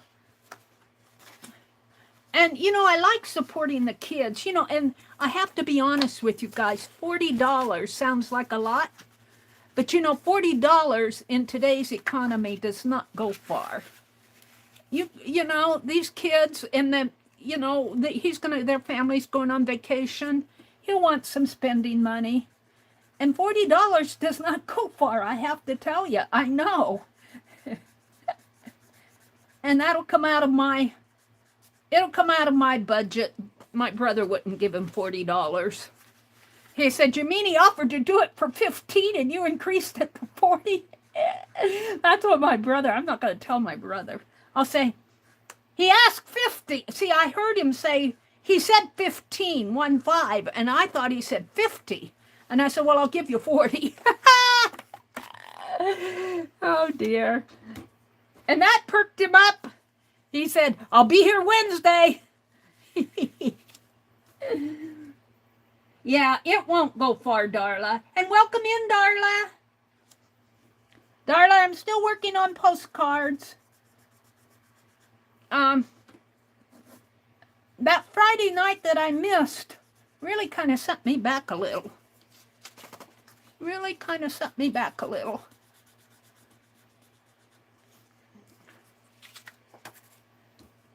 He is the great-grandson of our neighbors who my brother used to go fishing. He was his fishing buddy. And they live right across the street from us. They moved to Arizona a couple years ago. And boy, does my brother miss him. My brother has trouble finding people to go fishing with him. His son likes to go fishing, but his daughter is all involved in volleyball and school things, and you know, and he does a lot of things for her on the week. He works during the week, and so she kind of takes precedence, and he doesn't take his dad fishing. He takes him fishing, but not as much as my brother would jump at the chance to go fishing with him. But you know, his daughter is only young once, and my brother understands that, but he likes to go fishing. I went with him not too long ago, and we went down to the lake where we usually go, and it's been so dry the last couple years that the lakes are in here, they're really low. Now maybe with all the rain that we've been getting, they'll start coming up again. But I tell my brother, I said, I'll go with you. If you want to go fishing, I'll go with you. And it's not as fun for him to go with his sister. because I don't go down there and sit while he fishes. I sit up in the car and draw and read on my phone. Where we go does not have cell phone service. So I catch up on reading old emails and things I've saved off on my phone and stuff like that, and I'll draw. But the last time we went, I had just got started doing some sketching, and he came back and he was really disappointed because the lake was real low. The lake was really low. Now, I think these aren't in order here. I'm going to, no, this one goes here, here. No, this one's out of order.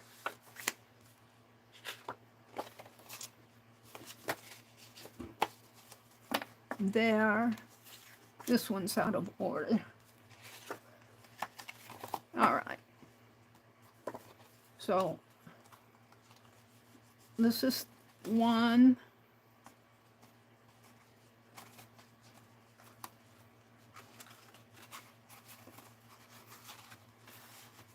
2, 3. There's 5 weeks, and I'll number these with this white pen. And I'm just going to do it in my handwriting. So there's 1, 2.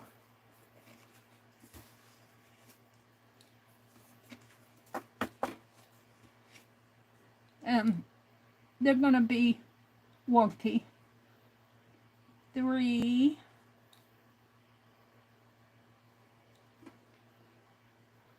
4, 5. Now I'm going to turn it over and do it on the reverse side. In reverse.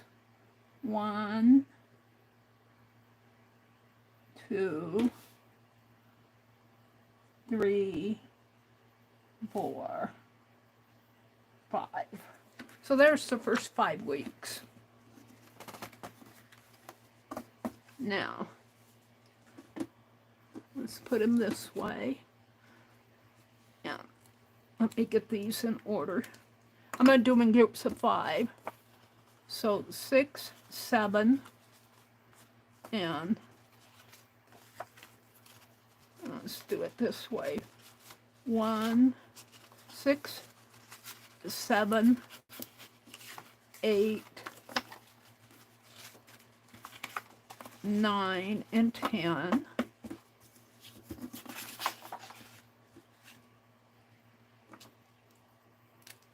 So 6, 7, 8, 9, and 10. Flip it over. 10, 9, 8, 7, 6. And this will go up above here. I'll get them out when I'm done. So I'm ready for what, 17? Yeah. So 17, 18, 19, whoops, it's the same way. Where, we need a middle one.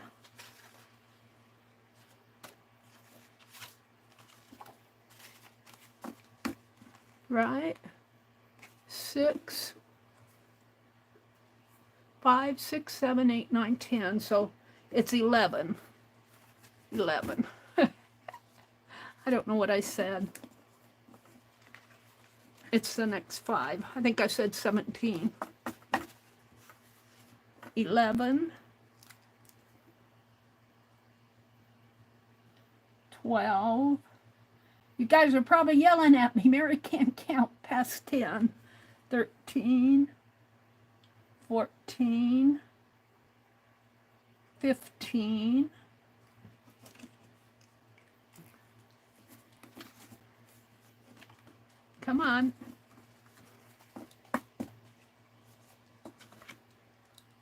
15. 14. I gotta straighten these out.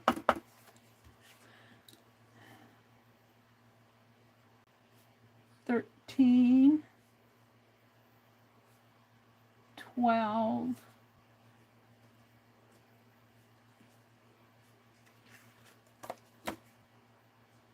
11.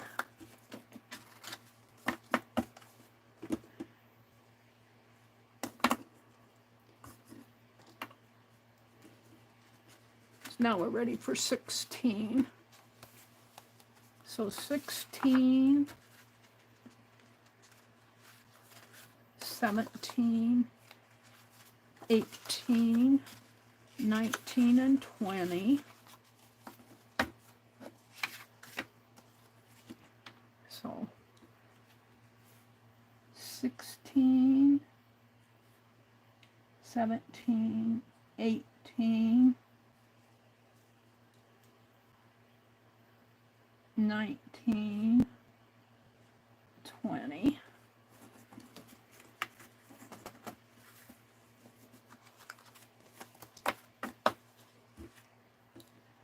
Twenty-one, 22, 23, 20, 24, 25. We're almost through a half a year. Well, 52 weeks would be what, 30, 31? 31 and 31 is 62. Meri can't divide either. All right, I got these backwards. 25 goes there. Whoops.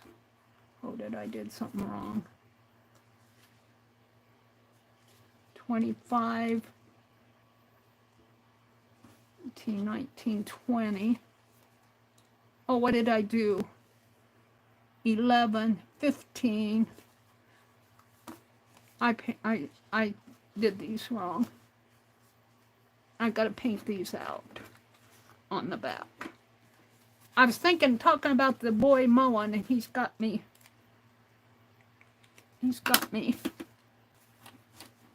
off center here. Let's get my black out again. And that's white, that's white. What did I do with the black?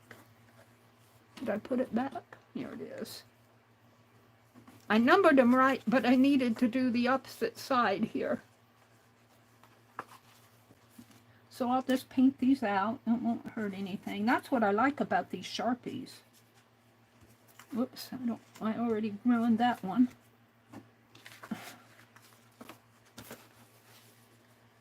All right, that's 19. 20.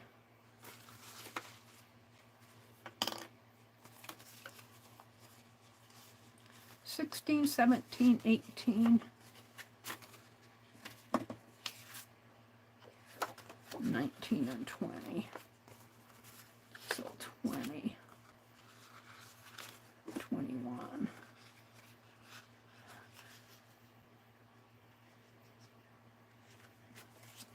I didn't number these wrong anyway. 22.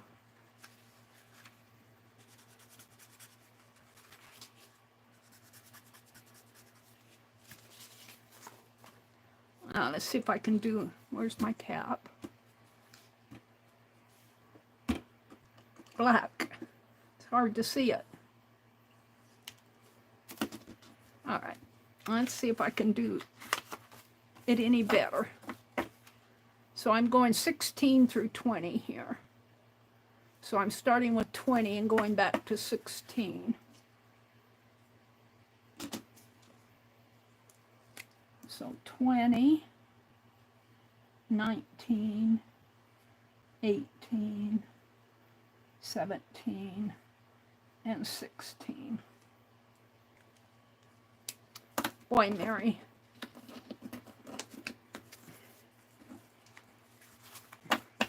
So there are those. I think I've only got one more set here.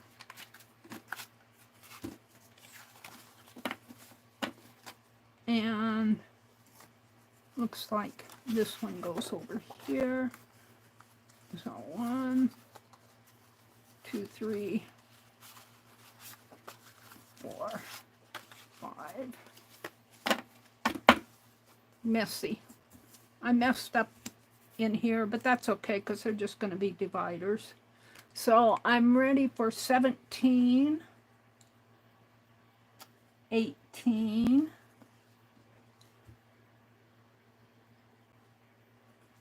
19, 20, 21. That's an 8. 18, 19,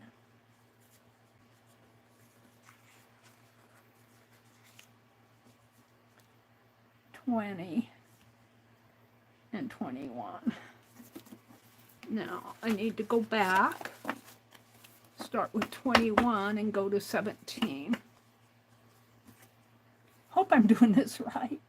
21, 20, 19, 18, and 17. And that should do it. So I can put my paint pens away. We are going to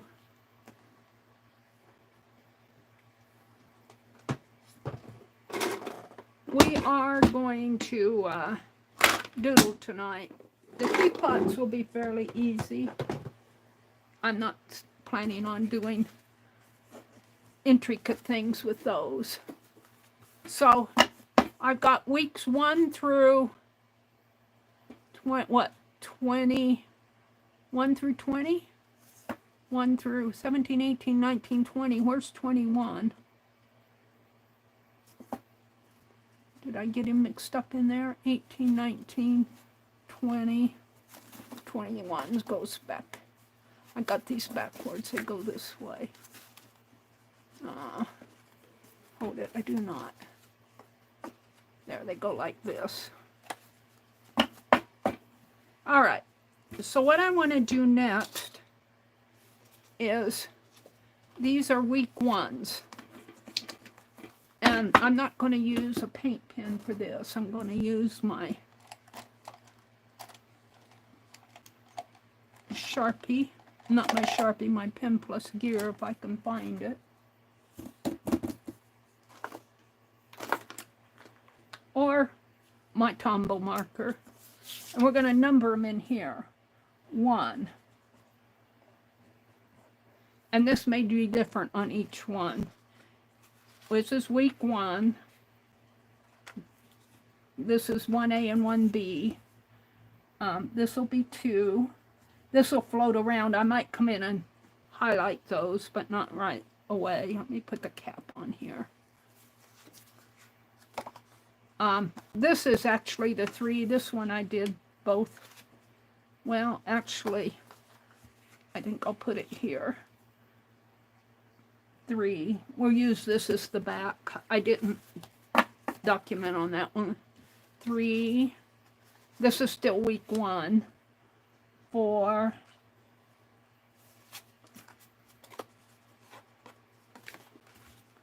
I didn't document these. 5.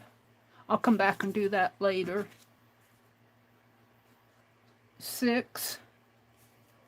Week 1 I did quite a few. 7.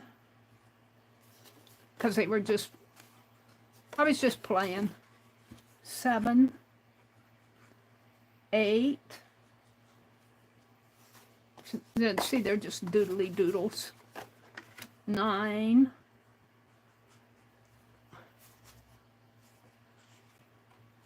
10.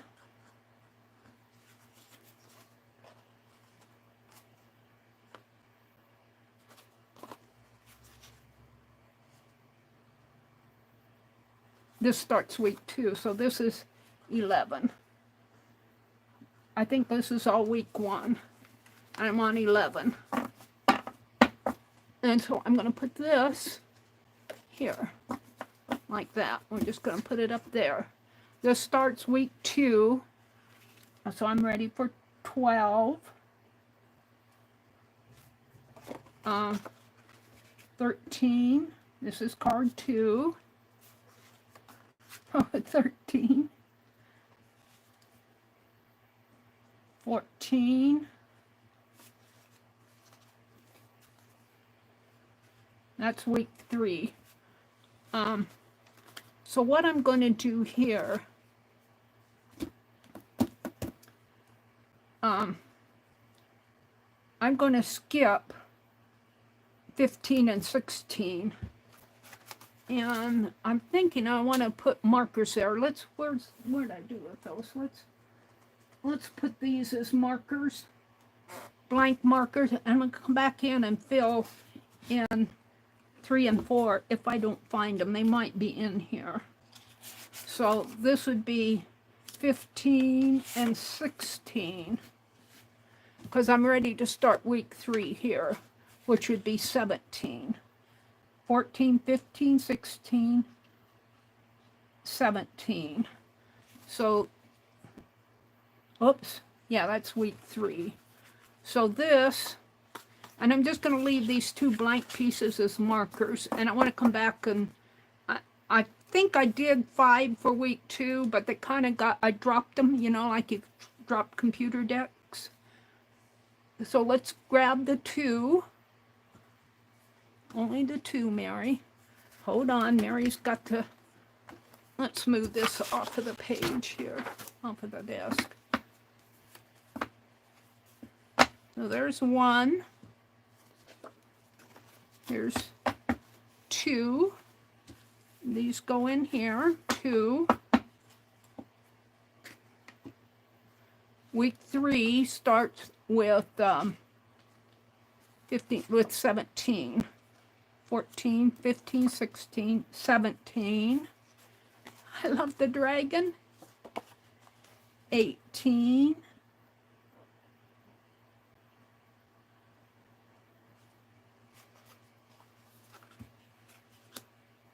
19. And I'll probably come in and highlight these. I'm not going to do it tonight. 20.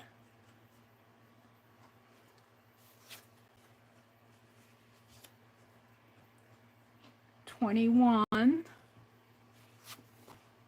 and that starts week 4. So here's week 3.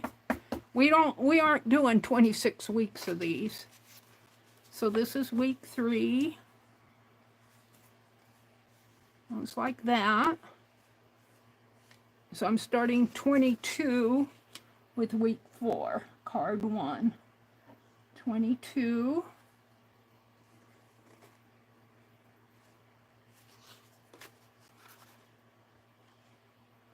Card 1A and card 1B. 23.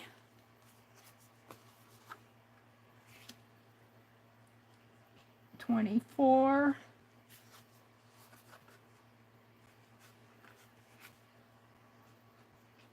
25.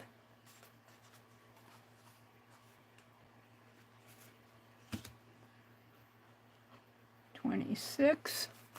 That white peacock. 27. And I think, yeah, that's week 4.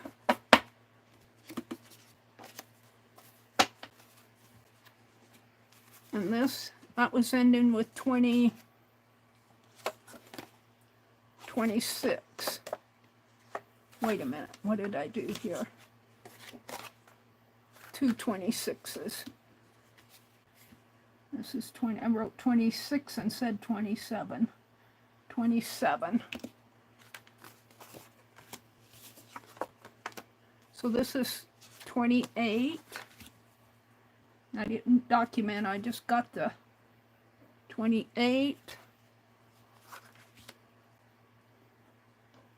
29. 30.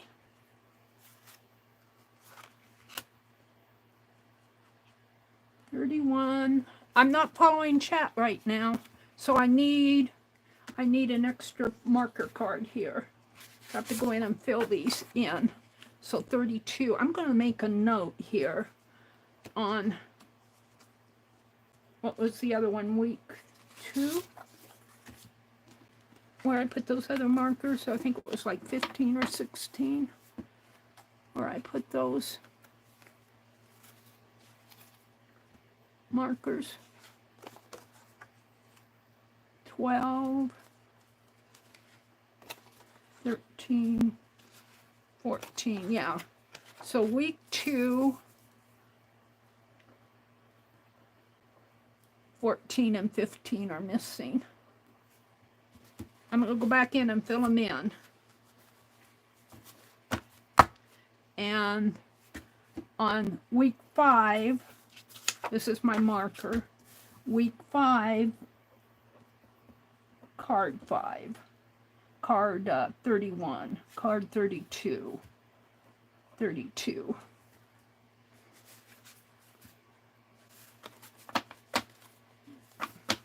So that's week 5.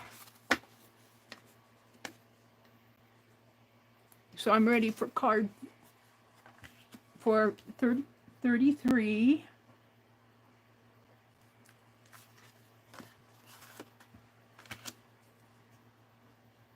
$34. My unicorn.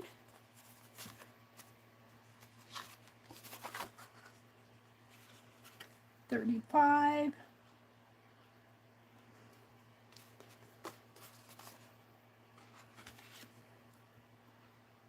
My camel head. 36. The goat. 37. And that should be week 6. And this should start week 7. And it does. And so, week 6 goes like this. And that was 30. So this one starts with 38.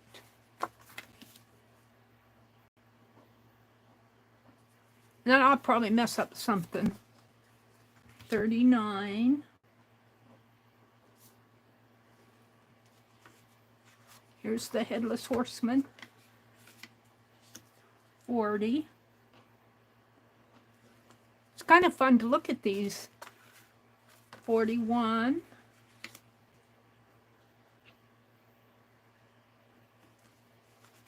And 42.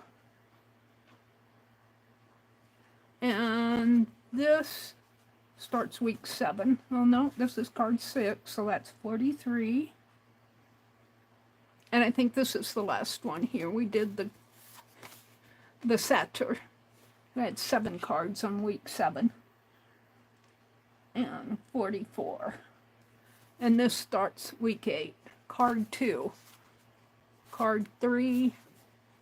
Card 4. Week 9. So I'm missing some out of week 8 so far. So all the 7 is there and more too. Goes like this. So week 8, I'm missing some, unless I find them down in below. We got 4, 3, and 2.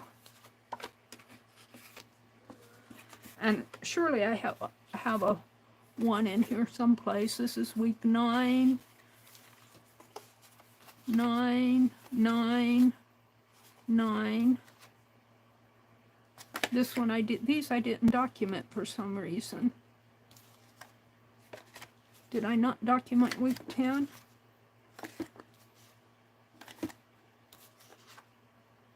I didn't document week 10.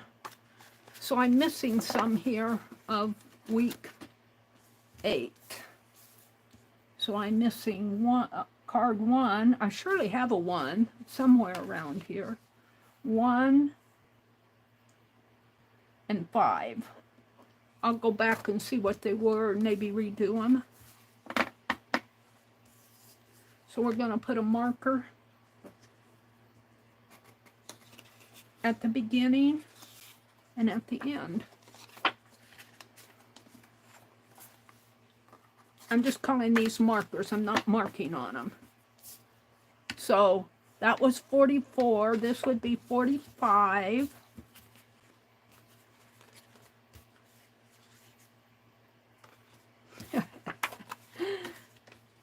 This would be 46.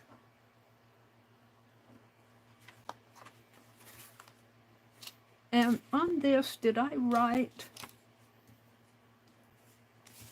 What did I write? I said 15 and 16.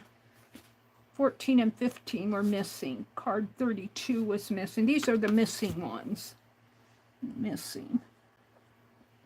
These are not the numbers here. These are the cards, the numbers here. Just keep my head straight. So 44, 45, 46, 47, 48, and my marker would be 49. So I'm ready for card 50. That's week 8. Make sure I have these the right way. Now, week 9 starts with 50, right? 48, 49. So these are week 10, and I'm just going to number them. I don't know which one I did first or last. So this is week 10, card 1. And they may not be card 1. I think that was 3. I think this was card 2. Week 10, card 2. I think this was 3. Week 10, card 3. This is just helping me get set up because I am going to do games off of these. Week 10,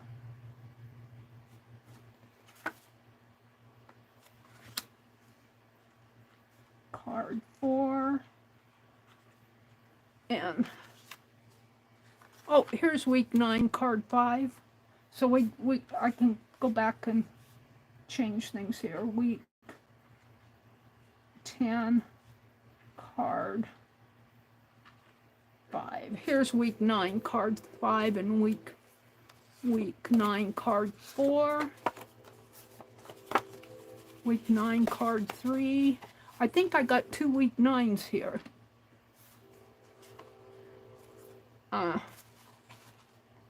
Card 1, 2, 3. I think I got 2 week 9s. I might change these, but I'm going to set these aside for now because I kind of got mixed up by my weeks, I remember. All right, so we're ready for 50. Oh, that was week 8. That was week 8. All right, I'm mixed up. This is week 8. We're good.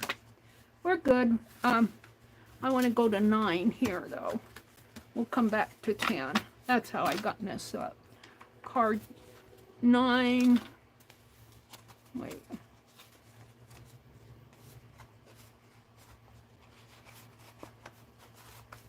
Wait a minute. That's card 2. Card 1, 2, 3, 4, and 5. All right. All of 9 is here. Some of 8 is missing. 1 and 5. That's how I got mixed up. Just bear with me. I'm ready for 50. So this is 50, 51, 52, 53, and 54. Whoops. 54. So all of 9 are there.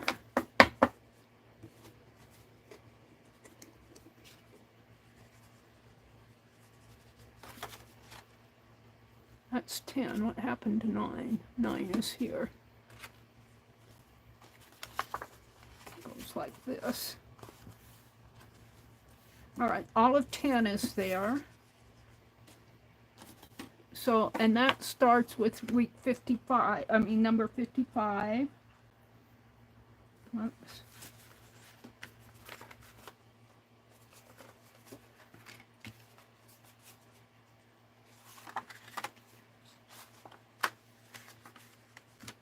So, this is 55, 56, 57, 58, and 59.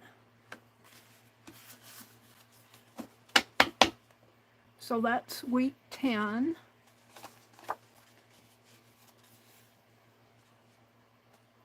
Now we're ready for week 11. We got just a few left here. Week 11, hopefully. Card 4, card 3. Here's a teapot that we did. Card 2, card 1, and card 5. And do I have, that starts with week 12. All right, so card, that was what, 59? 58, 59. This starts with 60.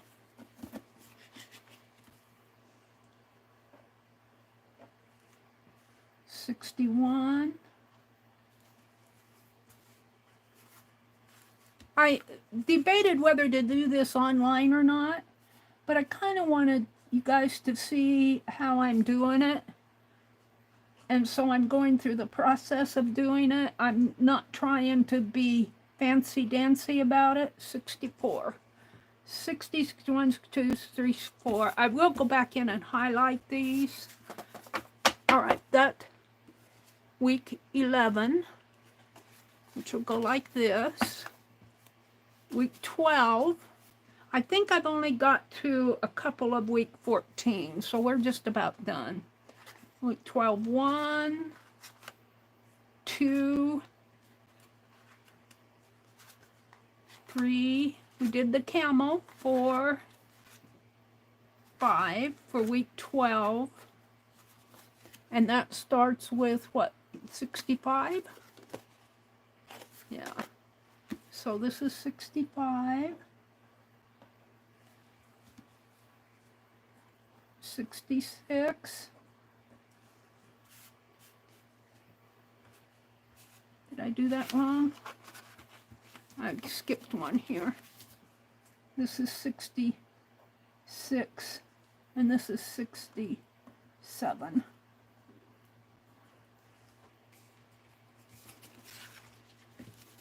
$68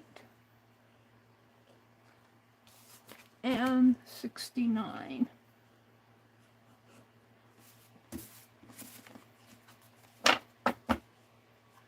And that's week 12. Goes like so.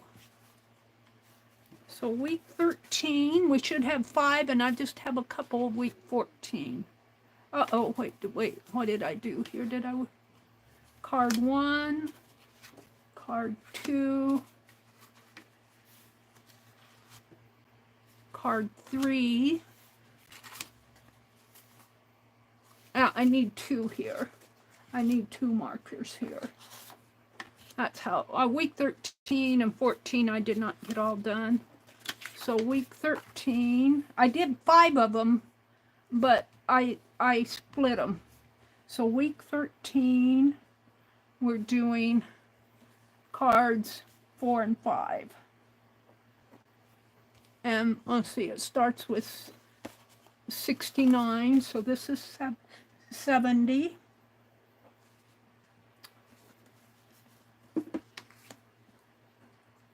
71, 72, and the 2 blank ones would be 73, 74. So that's week 13. And I'm not going to make up the ones tonight because I put you through enough misery.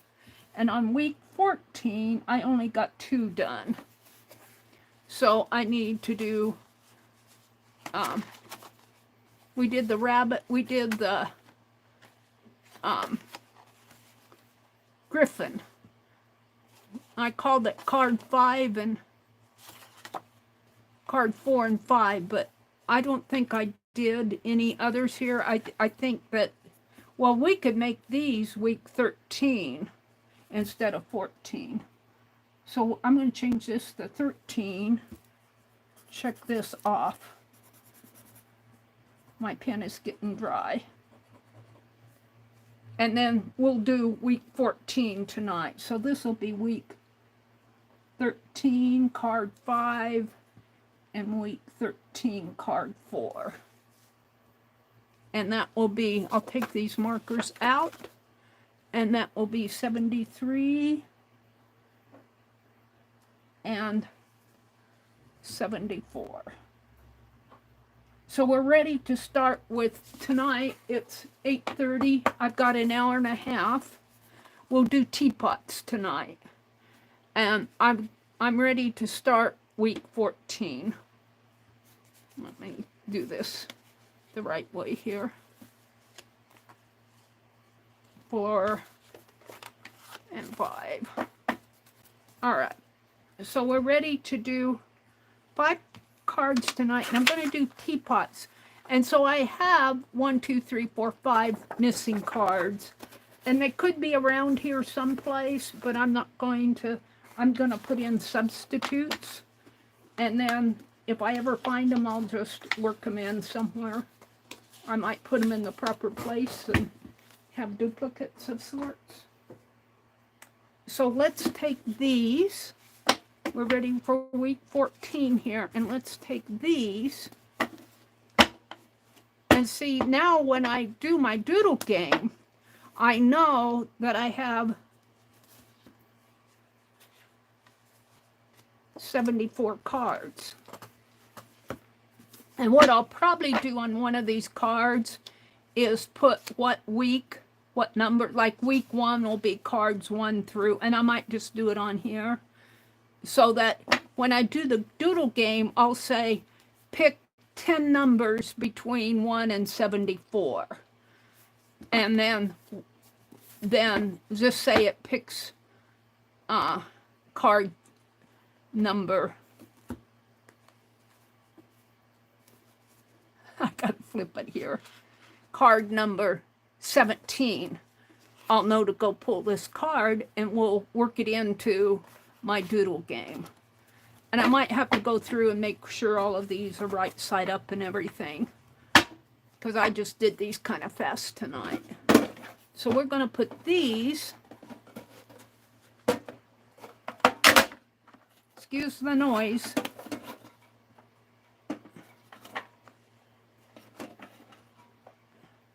we're going to put these and these in here. And I was thinking, we're not, it's almost full, and I'm not even to, I'm only to week 14, and I'm almost full here. So I'm going to be on the lookout for another metal index card that will hold 4x6 index. I want a metal one like this. So when I go thrifting, I'll be on the lookout for hopefully another metal one to hold. Hopefully I'll get through week, let's see, 52 weeks would be 21 through, if I could get, I think I can get through week 21 here, in here if I put them straight. I think I can get 14. I think I can get 7 more weeks. Well, what did I do? What did I do here? That's week 1, 2, 3. I've numbered these wrong. I have to turn these around. I got 1 starting here and 16 starting there. I have to flip all the... I'm not going to do it tonight, though. I got them starting... Well, it wouldn't be bad. What I'll do is just I'll take 14, what we're working on tonight. Let's do it that way. Where's 14? 14 here. There's nothing behind it because that's what... And 1 starts here. Where's the cards for 1? They're right here. So I want to take these. What are these? Those are 14. I want to start on... Wait, I got mixed up here. Did I do card 14? Wait. 14 is in here. I thought I had more. Wait, I got more here. I'm not going to do them tonight. We're going to work on 15 tonight. We got 14 here. And I'm not going to go through and number them. I'm going to put them up in front. 13, 14. 14 will go. Mary's getting all mixed up. 14 will go up here. And there's 14 and... These are ones I did last week. Oh, there's some 13s in here too. I might have to renumber these. Week 13 cards. Where's my numbering? When did I do that? I got card 4. Oh, you know what? Here's week 13, card 4 and 5, and I renumbered those. Card 4, 1, 2, 3. We'll make these week 14. Because I renumbered 14, 4, and 5 to card 13, 4, and 5, not thinking that I didn't have these. So I'm going to make these week 14, card 4 and 5. I know what I mean. This will be a 14 because I changed the 13, the 14s to 13, and I'm changing the 13s to 14. And I'm not going to number these here. I'll number them next time. 1, when I number tonight, because I'm ready to move on. 3, 4, and 5. So this will be week 14, and I'm just going to put them right here. And so tonight, we're working on week 15. If I can get it out here, right here. Week 15. And these are just wipe-off pages. But I still have week 2, 5, and 8 to fill in. And I'm going to put that in the back. And I'll put these in the back. All right. And I need to get me a band for this. I have them, but they're not out. So I've got to be careful where I put these so I don't spill it. That's how come they got all mixed up in the first place. I spilled them. So I need some watercolor paper. We'll probably only get 5 done tonight, if we even get those done. But I'll cut 8 because that's 2 sheets.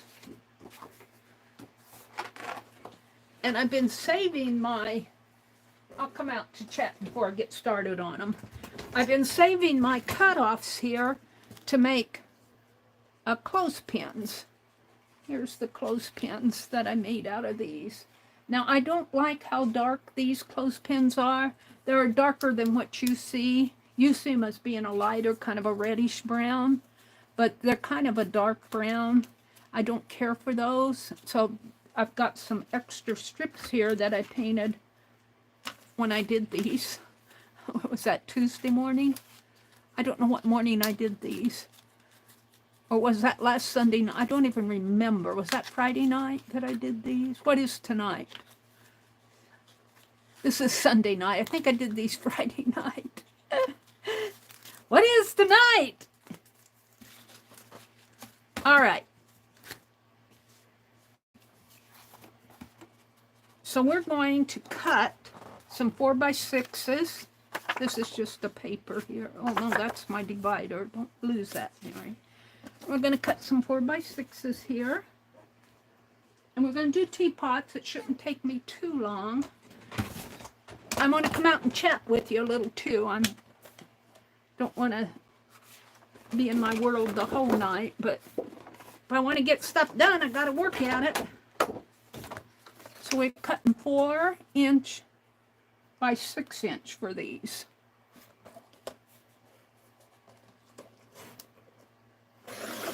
So 4 and 4, and then I have an inch left over here because this is 9 by 12, which makes a nice little strip for, I could do inchies, or I've been wanting to do those clothespins. I want to do a whole bunch of them, but not tonight.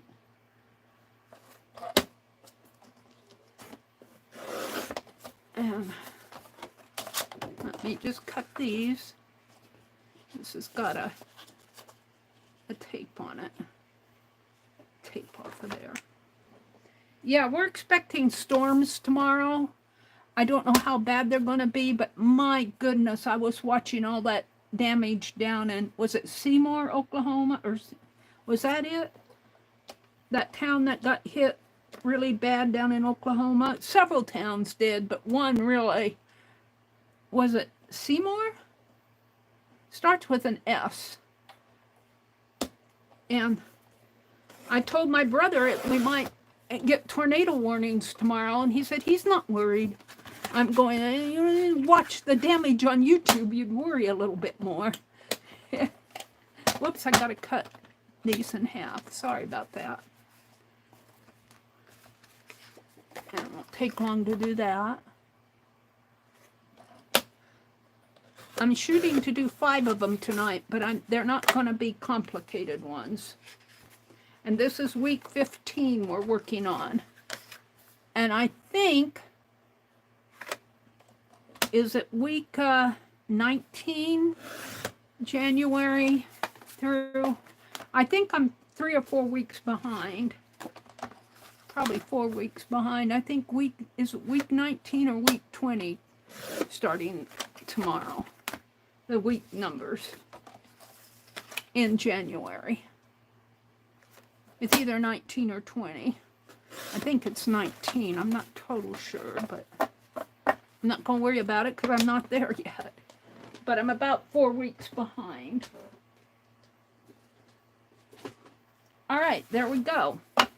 Now I'm going to come out and chat before we get started. Oh, I knocked all my strips down. Let me pick them up.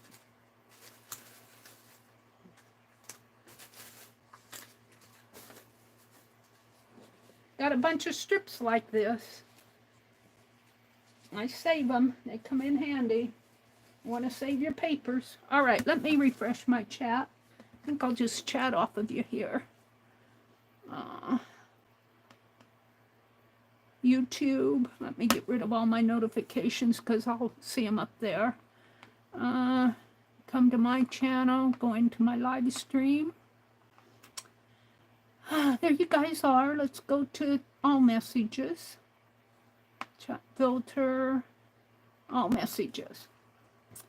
Sylvia says, not rude, helping Miss Meri keeps us around for a good reason. Sylvia says she's giggling. Angie says, I feel like I'm being rude, but I have to watch this. I've been watching it from the start of the show. Oh, you're not rude, Sylvia. Angie. You're not rude either, Sylvia. Angie, you're not being rude. Let's see. Let's see. Sylvia says, Kitty Jen, Crafting House has your correction, Meri. Miss Meri. Oh, did I make a correction? Crafty House has a correction for you. Let's see what she said. I got mixed up way back, Susan said. Half of 52 is 26. Thank you, Becky. See, I don't do mental arithmetic that well. I'm a visual person. I always have been, even with my math. And even math is not my strong suit. But when I'm just here chatting away, I know I make a lot of mistakes. I know how to divide. I really do. But, you know, in my head, what did I say? 52? I was only off by 4. Thank you, Becky. And hi, Becky. Welcome in. Let's see. What did Crafty says? Mary, the rabbit that week 14 starting week 15, according to what I have. Probably, let's see. Let me see. But, let me get the way I numbered them was, I probably numbered them wrong in my chat, Kitty, but you can make it 15. But let's go to week 13 and 14 here and pull these out. 13 and 14. Making sure. Yeah. Okay. So I did a little renumbering and switching around, Jen. So week 13, I have week 13 card 1, week 13 card 2, week 13 card 3. Now, I think I had this as week 14, but I changed the rabbit from week 14, and I probably, in my chat, I probably had it as 15, but I had it 14 on here, and I said I was missing 2 here, so I took the 14 card 4 and 5 and put it as week 13. So if you followed along with me last week, I might have gotten mixed up because I don't, and then see, here's my week 14, card 1, week 14, card 2, week 14, card 3, and then what happened was I found my week 13, 4, and 5, so, and I'd already scribbled those out, so I took my 14s and made them, my week 13s and made them card 14, 4, and 5. That's a 4. So I don't think that I have week 15, but I may have mixed you up last week. Now that I have these halfway straightened out, I'll try to be a bit better about my numbering. Now that I have a numbering system going here, I'm going to go back in here. I'm not going to do it tonight, but I'm going to have my number 1 starts back here. I'm going to put my number 1 up here. I put them in wrong, backwards to me. It's okay. I mean, they're still in the weekly order, but I want my 1 starting up here. So you could be very well be right, Jen, according to what I said last week, but and this is my silver scissor thing. But I think I probably messed you guys up last week. Now, what did I do with my cards? Did I put them in here? I think those are marked. Are those markers? I put them in here. Hold on. I put my cards in with week 13, the ones I cut. 69. Hold on. That's how I get messed up. This should start 70. Okay. So I apologize, Jen. Just make it fit for you. Make it fit for you however you're doing it. But just be aware that I mess things up as I go because I'm not a perfect person. I'm not even pretending to be perfect. I know I make a lot of mistakes. And that's probably one of them. And Becky, it's good to see you. Did you get your yard work done? Friday, I tell you, I've been really bad again this weekend. And I'm looking for a Sharpie.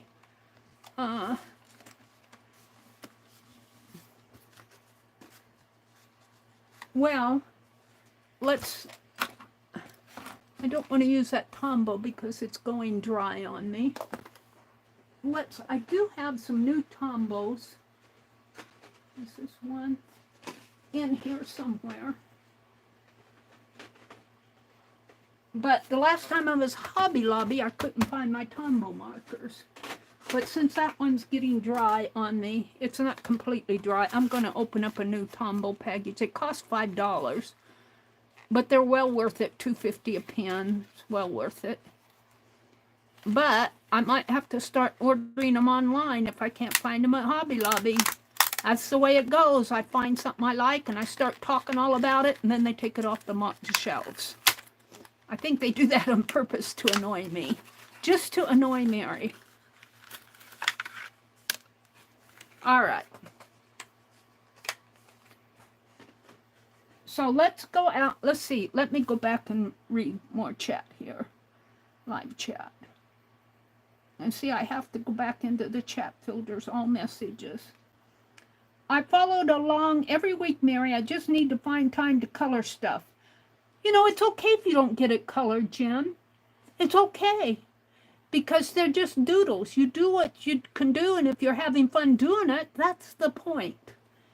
That's the point. You're going to work on your book tomorrow. I think I have a little plus whatever we do tonight. Oh, you have a little done plus whatever we do tonight? Well, that's cool. If I averaged 5 a week for 52 weeks, I think that's 200. Becky can check my math. I think that's 260 cards. We're on card, this will be 75 starting tonight, I think. So we're probably just about, not quite a fourth through. Divide 260 before, we're over a fourth through. 260 cards divided by 6 would be 5 cards. 5 cards a week would be how many weeks? See my math. I don't even want to go there. I'm tired of doing math. Becky can figure it out. Hi, Katia. Hi, Katia. Katia will probably start it with tatting math. Good to see you, Katia. And speaking of journaling, I'm trying to think how I want to do my tatting journal. I know I want black pages, so I bought some Astro Bright, Walmart Astro Bright black paper. And I don't know if I want to do it 8 by 11 and just bind them single sheet, or maybe put 2 together and have them bound in the center, or if I want to fold the pages in half, and then when Katia has handouts, just fold those up maybe in, I was thinking in thirds, and make a pocket and put them in, which I like 8.5 or larger journals for art journaling, but for something like tatting, when I'm organizing my projects, I really do like a smaller handheld journal. But anyway, hi Katia. Katia teaches our needle tatting on Wednesdays. Wednesdays are busy days for me. I try to catch some of Dee Dee. I'm not perfect at it, but I was out there last Wednesday, up in the balcony, stitching on my little pocket bag. And then Becky comes on later in the at Wednesdays at, now don't let me talk to about Becky, because she comes on tomorrow morning, unless she announces differently, at 6:30 a.m. Eastern. So if you're around online, look for Becky tomorrow morning. And she also comes on at 1 p.m. on Wednesdays, and of course that's all Eastern time. So, and then 1 p.m. Eastern is 12 for me, And Becky is usually off by the time the online tatting class comes on at 3 p.m. Eastern. And that's 2 p.m. for me. And then I go watch the online tatting class. But now this Wednesday, well, I think he's coming later in the afternoon between 3:30 and 4. We had a little boy knock at the door tonight wanting to know if he could mow our lawn. And let me tell you, I was thinking I need a combine. He wanted to mow it tonight yet. But I said, well, it's going to rain. And so he said he'd come back on Wednesday. And I said, well, if you don't make it on Wednesday, I might mow it because it's going to need to be mowed. But they're going on vacation next week. So Wednesday is going to be a busy day for me because the little lawnmower guy is going to come. Angie said, Kitty Jen, I'm going to sell them at our town festival. It's May 13th. Allie K dropped the link to Becky's channel. Thank you, Allie K. Hi, Legia. Welcome in. Legia is tatting. Legia is needle tatting. She's doing a great job. I saw those butterflies in that dove. Have you done any more, Legia, or have you been pretty busy? Thank you, Allie K, for putting in those links. I sure do appreciate you. Katia says, I like morning, Mitzi, no matter the time of day. What did Mitzi say? It's closer to you. So good morning, Katia. Katia's kind of a night owl, though, too. She works sometimes when I'm on late, she's still here. Angie says, I'm going to work on my mushrooms tomorrow, and then I'm going to work on jar openers. Oh, that's cool. That's cool, Angie, and that's what you're going to sell at your town festival. Let's see, what else is going on? Well, Kitty Jen is following along. Angie said she didn't want to be rude, but you're not rude, Angie. Susan said she got mixed up way back. Half of 52 is 26, Mary. Yeah. Mary's math has a lot to be. Mary is not smarter than a 5th grader. Oh, I'm smart in some things, though. Susan says she's gone to the balcony to lay down. She's still watching. Now, if you need to go to bed, Susan, you can catch up or do whatever you want. Legia liked the satar. Susan says hello to Legia. Here's where Legia come in. She says, I miss filing systems pre-digital. I wanted to be a librarian because I thought they had the coolest jobs in the filing. I was small, very small. Oh, Legia. Cats. Susan's cussing at her cats.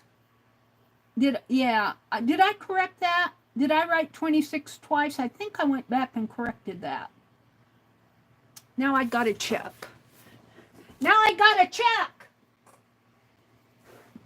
I do make mistakes, you guys. I don't mind. I do not mind you correcting me. Because, gosh, if you didn't take your correction, how would you ever correct things? Let's see, there's 35.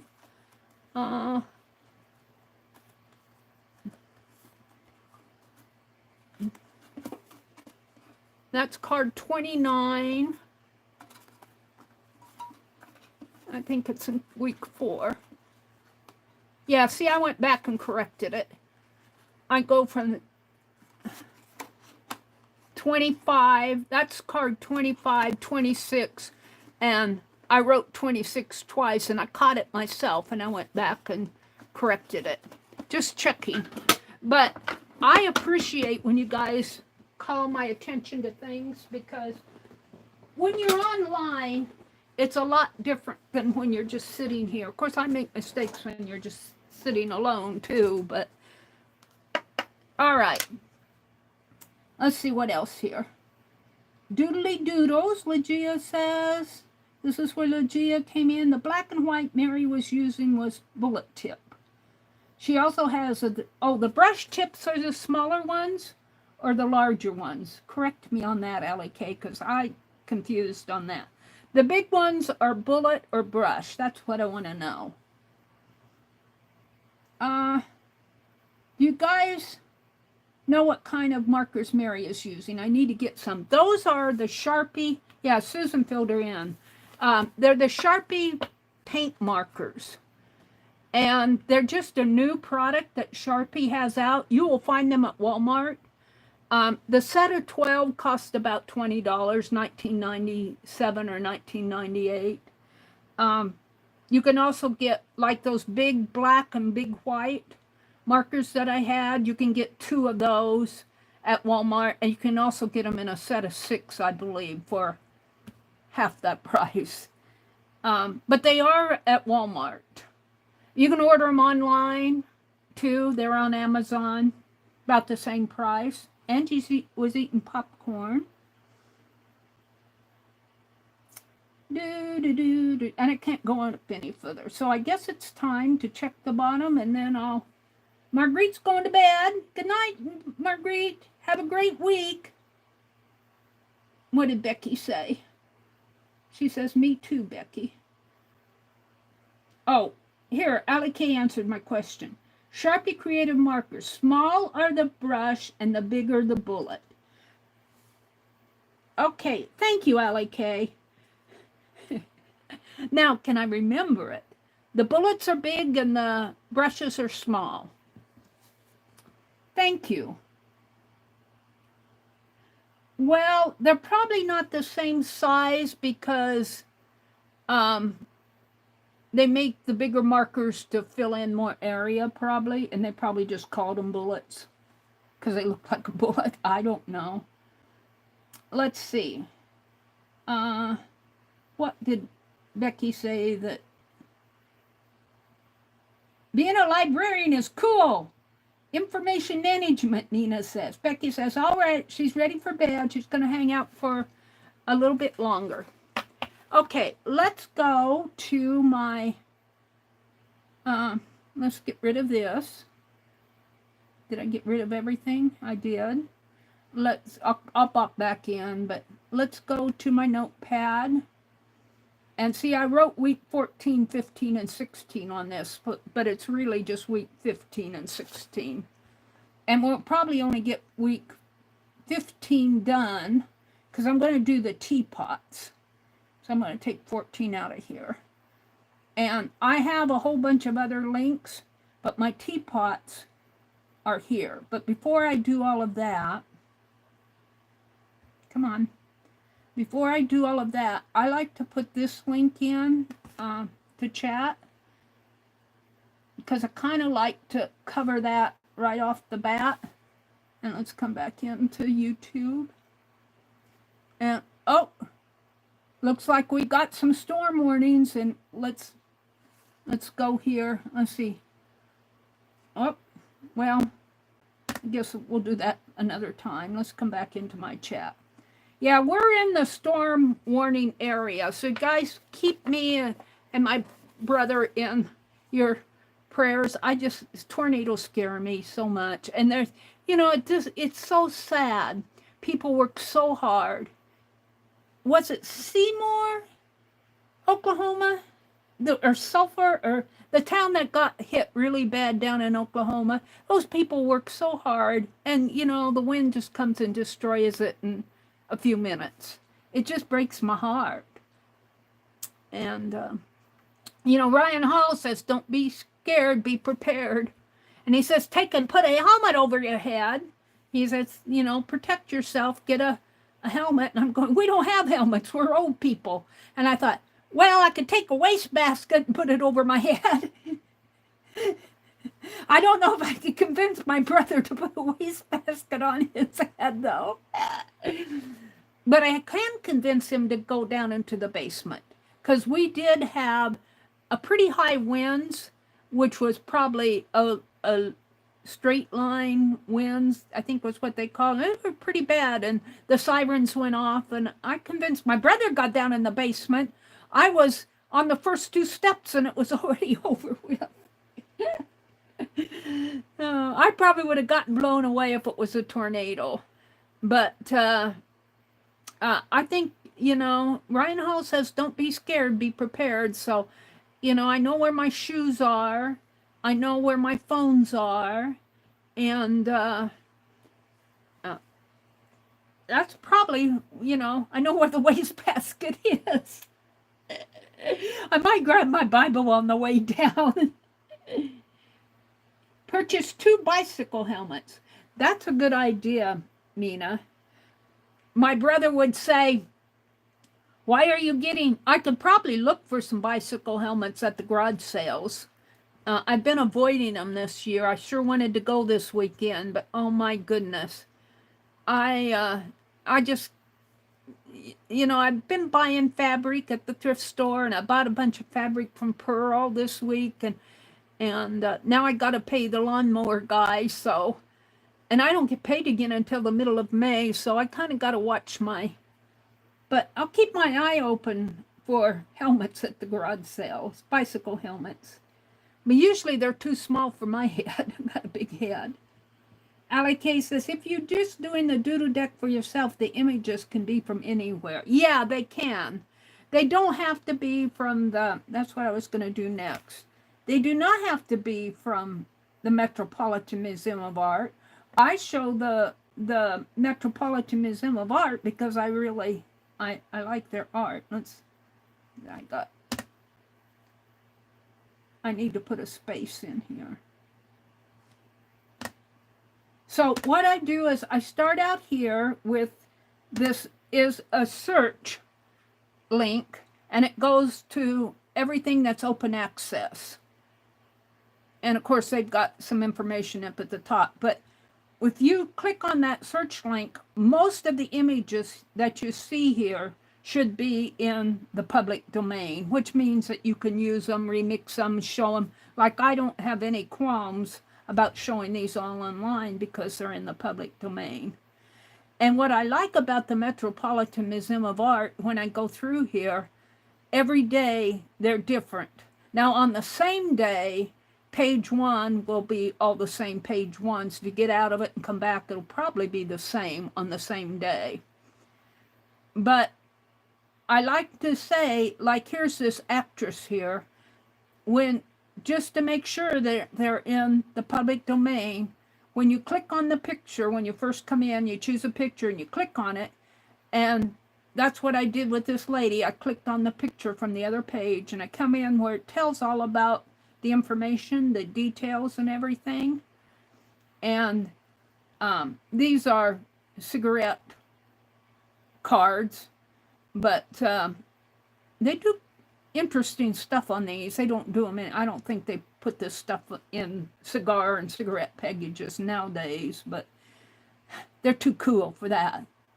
But always check for a little square down in the lower left, right underneath of your image, that says OA, and that means open access, which means it's in the public domain, and they got public domain.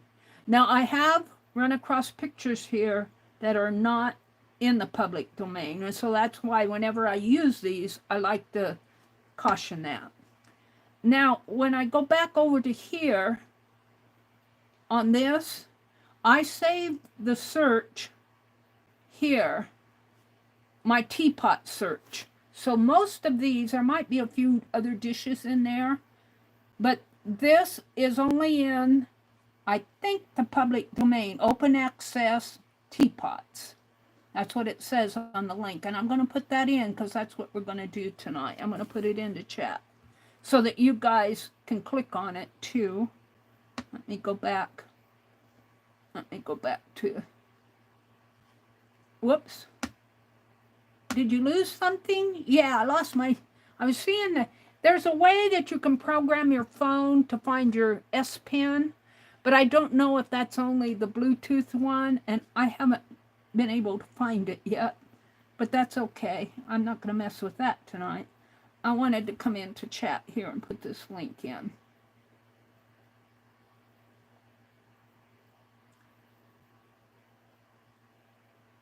Teresa says she tried to keep dried fruits on hand here. Hi, Teresa. Welcome in. Thank you, Angie. She says, please keep Meri and her brother safe from the storms. In God's name, I pray. Amen. Thank you, Angie. That was sweet of you to say that prayer. Let's see. What is Becky saying? Becky's saying she's keeping her eyes open while thrifting to get some old pretty teapots to hang in her trees for the birds to build houses in. Oh, that's cool, Becky. Maybe some metal ones. I'd be, unless, well, maybe some, I wouldn't get to find China ones, but maybe some ceramic. I don't know. Let me paste this in. And let me put the space in. I haven't figured out why they don't allow that space. Let me put that space in and see what Becky's saying here. Okay, this is to the teapot search thing. Teresa says, oh, thank you, Teresa. Oh, you're going to get ceramic ones.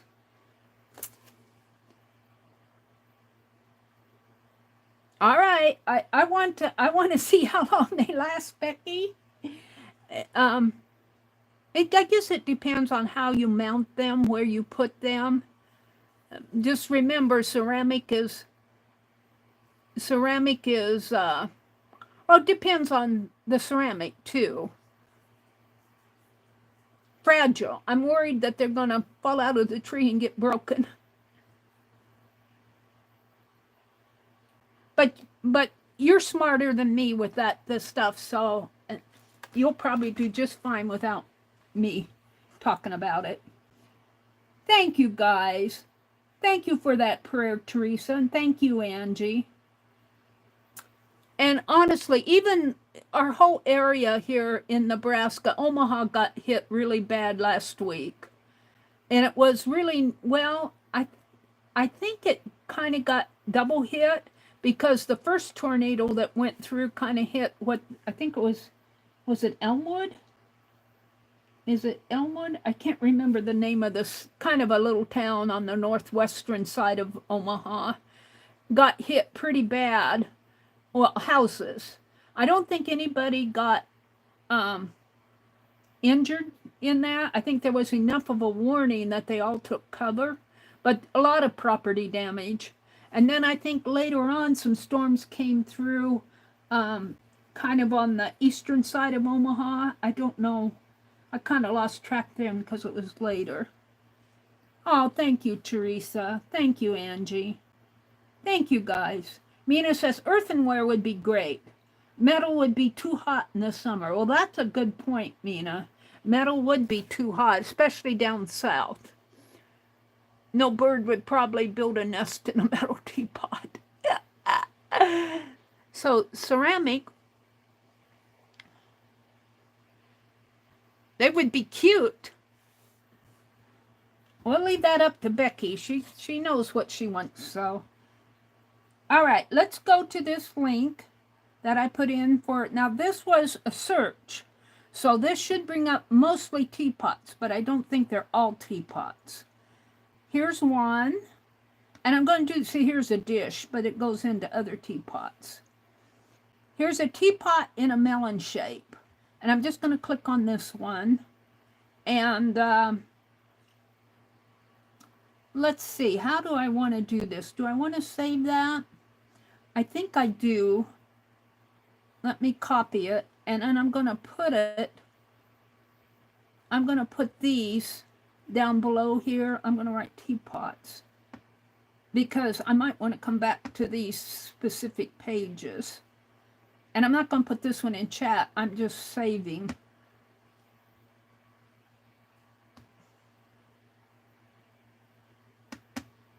I'm just saving these off that we do tonight for my own purposes. So this is a teapot in a melon shape. The rim and hinge on this teapot were made by Thorne, an American company based in New York, probably soon after the piece was imported.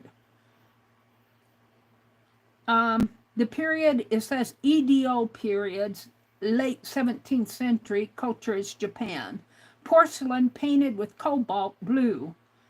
under colored enamels, over transparent glaze. Hizen ware, and then there's some Oriental words I can't pronounce. So let's go just do a quick doodle of that. And I'm not going to save it down. I'm going to see if I can't do it right in here. And I'm going to do it portrait style. And I'm going to do line drawings because I want to get through these. It's 9:07 and I'm only going to be here till 10. And here again, don't expect my sketches to be perfect. I'm going to start over on this side because I want to get the spout on there. Did you guys ever play that game in the swimming pool where you go underwater and says, I'm a little teapot, and you have a tea party underwater? Did you guys ever do that when you were kids? I remember doing that with my little friend that we went swimming together. All right, so this is in a melon shape here, but I'm not going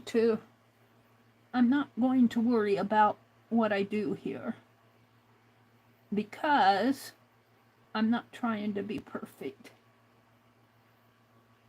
My melon will be a little wonky melon. And it'll come like that.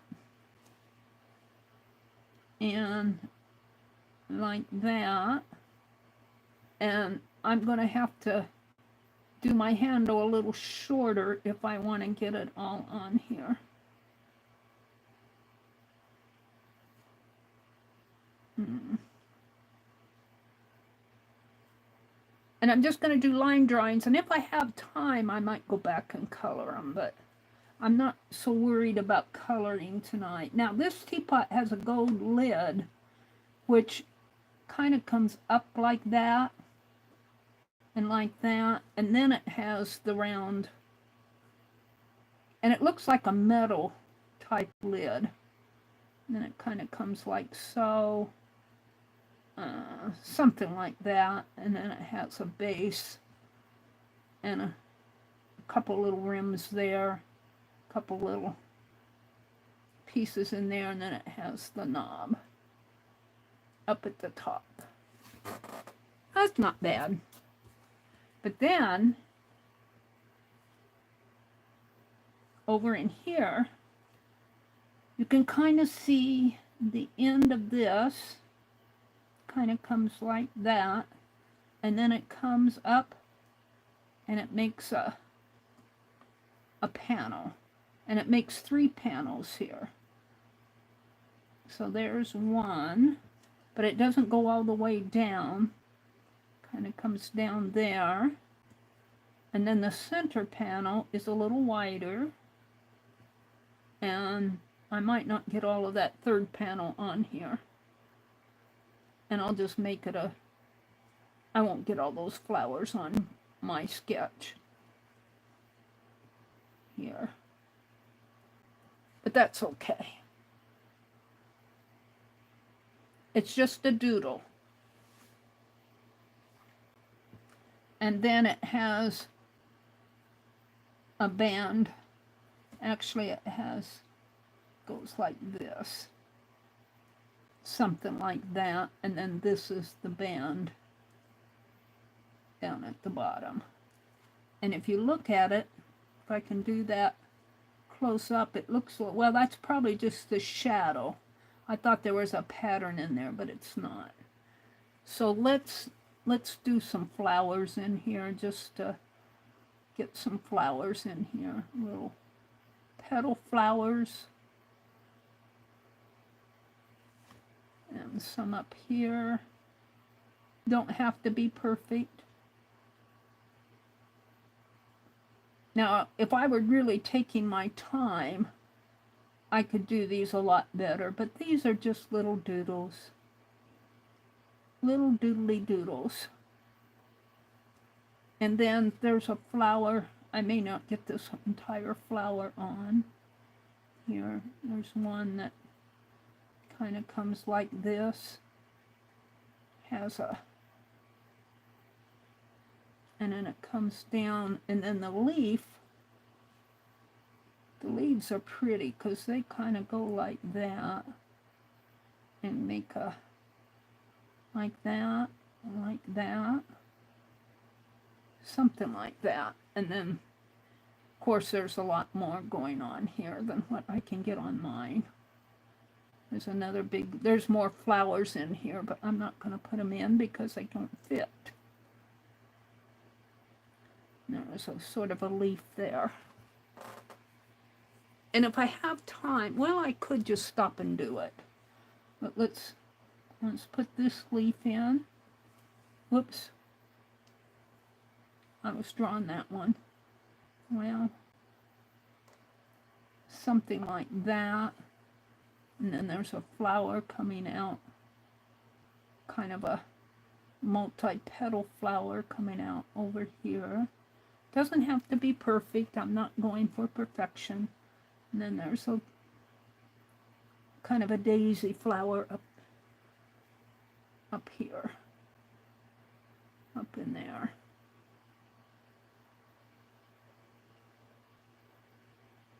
They're easy to do. And there's another one over there, but I'm not going to get it on. And let's see, we're never going to get all the flowers there, but I can put some leaves coming in here. And maybe coming down this way, and maybe a couple leaves down in there. And I like that daisy so well, I'm going to do another one here. Even though I don't really see a daisy over here, but it's easy to do. And there's my teapot. Now, I'm going to do week 15, card 1 to get it down there. Week 15, card 1. And I do think I'm going to get the super tips out and put a little color on here. Seems like the thing to do. Let me reach down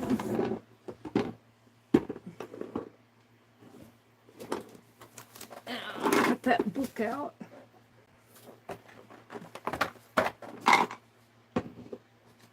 And, you know, I'm drawing these fairly big, but if you do them on a doodle sheet, you don't have to make them that big. And, you know, we did teapots in our borders. I know Becky did teapots with her when she did her border designs. Let's just grab a green and do some green leaves in here real fast just to get some color on this.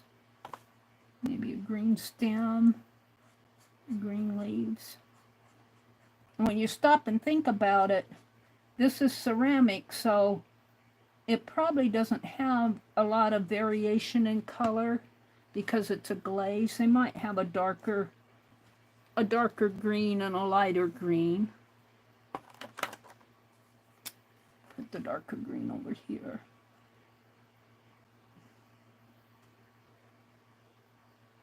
Maybe put some darker green in there. And then I just see orange and yellow. Here's a yellow. Let's see. Yeah, we'll put a yellow center. And maybe yellow in there. And a yellow center. And orange. I need an orange. I think that's more of a pinkish red.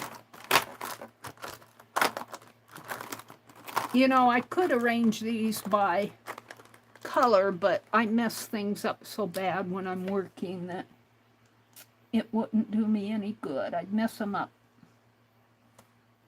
And we're just going to put some orange on here. Maybe put some more yellow on.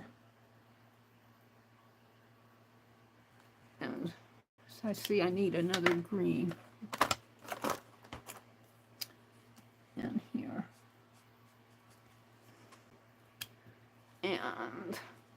Let's go for, maybe this is a darker yellow. Oh, it's dried up. It's not darker, it's lighter. I have the worst time with my yellows. And this is a darker yellow. Where do I want to put it? I'm going to make that leaf yellow. Oh, that's good. Just get a little, and let's see, the top is gold. The top of this is gold, but I don't really, in my supermarket, I don't have the, we could leave a little lighting up in there. Leave a little lighting in there. And come in with a, even that orange might darken it a little. See what it does. No, I think I want a brown.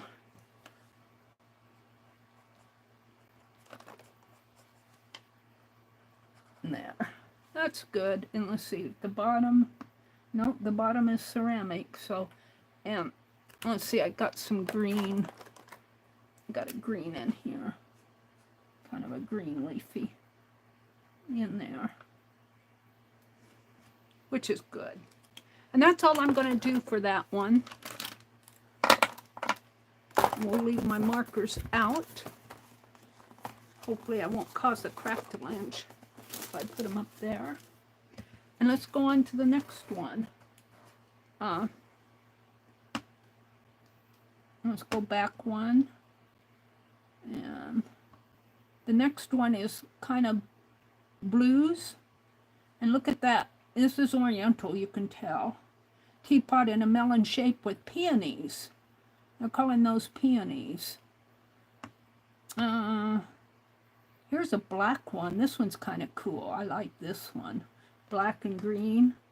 They're just calling a teapot. Thomas Weldon. Let's look at the page. I'm going to copy the link. And I'll give you the link. I'm also going to put it here. So I have it to come back to. And I'm not going to write in there again. Let's come back over to chat. I'll put this one in chat. Whoops, maybe I will, maybe I won't. Chat filter. All messages. You never played Tea Party underwater? I played it with my friends. See, my chat box goes away sometimes. I have to. All right, I'm not going to put in, but I have to put, I'm just putting the link in. That should take us there. I'm not putting any documentation on it. There it is. It's kind of pretty. And I think I'm going to have to do this one in portrait style. Otherwise, it'll be squished up. So did I document that one that I just finished? Yeah, card one. That's enough for right now because I want to do as many as I can before 10 o'clock. So we're going to do this in landscape style. Did I say that? I meant landscape. So I can get the whole thing on there. And let's look at the top of it first. This one is really pretty. It's grays and blacks with some green and gold, a little bit of orange or brown on it. So let's start up here at the top, kind of, well, let's see. Yeah, I guess if I go center, and I've got marks on here with the phone imaging the, go to next picture and size it and everything. So up here, we're going to put the, it's kind of a fluted, fanned out top here. Kind of like so, fanned out like that. And then it has a leaf, looks like it might, if you could see the top of this lid, it looks like it has some leaves coming out on the lid. Kind of like that. And probably goes around, clear around all of the sides there. You can kind of see one back behind there. But then we're going to do, I'm just doing a line drawing, just calling it a doodle, kind of having fun with it. It's got a rim around it. It's really part of the lid, I think, here. And then it's kind of melon shaped too. Like this. And maybe like that. And then it's really cool how these lines, it looks like they're actually, they could be relief style where the vines are attached.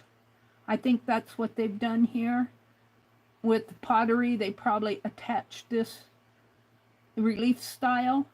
But it also could be carved in there, but I don't think it's carved in. I think this vine is attached on it, a ceramic attachment,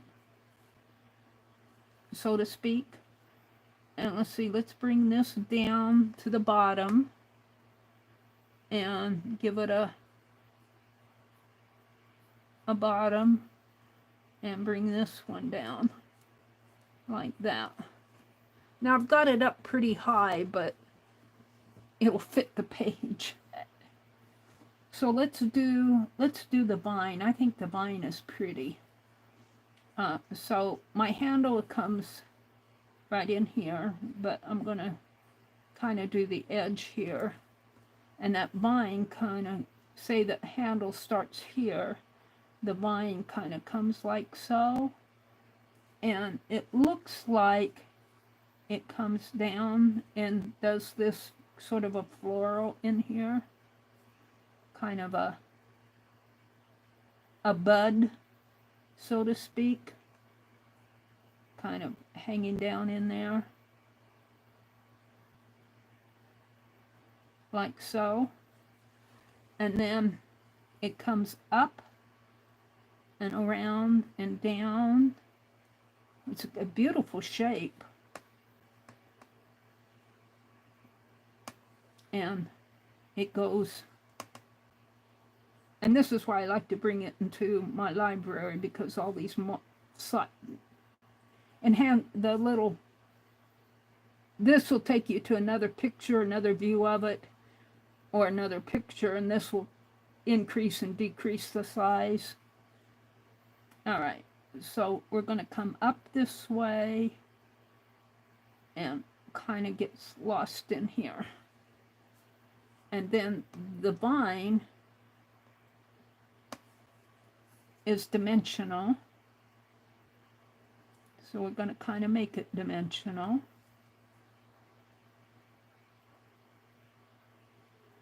Just like that. And then it comes down this way. And there are three. This one kind of comes down into a leaf or a flower in here. I think it's a leaf and a flower. It kind of loses me in there. But we're just going to do the vine for right now. Actually, there's two of them. Kind of, that one's kind of light. You can see this one better. And then there's another one that kind of comes off this way. And then on this one, it comes out this way. And I haven't figured out if these are leaves or flowers. I think it's a flower. But it's colored like a leaf. It kind of comes like that. It might be a leaf. Kind of comes like that, but it's shaped like a flower. Has a center to it with some lines in there. I'm doing this piece. And it comes up, and it does hit that. So I'm right on it there. I'm hitting it too. It hits the vine. And it kind of comes like so. And it has some lines in here.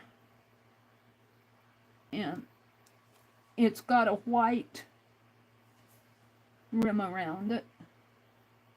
So we're going to kind of do a double take on that.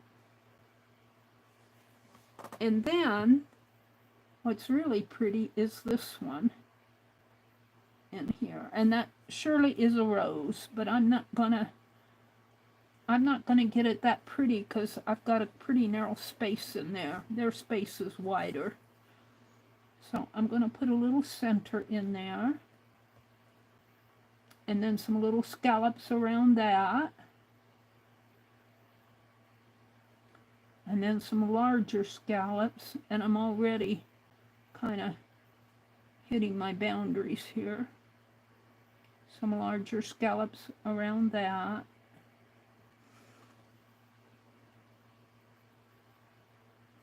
And then the even larger ones coming out this way. And I don't think I can get much more on here without, and they probably have it, well, undoubtedly have it prettier than I do. And it's got some little leaf shapes coming out of it here. We'll put one down in here because there's room. One up in there. And my circle was right in here someplace. And so this is shades of black and green. Let's do the handle over here. So I said it started right about in here and comes up and it ends right in here, sort of ends there. And it looks like it has kind of a leaf shape in there. I don't know if I can mimic that, kind of a leafy piece in there, and it comes down and it actually becomes a part of the side of the teapot down in here. So I really don't have that too good in there. And then it comes down and around, and it gets wider here. And then that comes, see, it looks like it has little viney pieces on here, but I don't know if I'm going to mess with those. Something like that. That probably could be bigger. Let's bring it up a little more.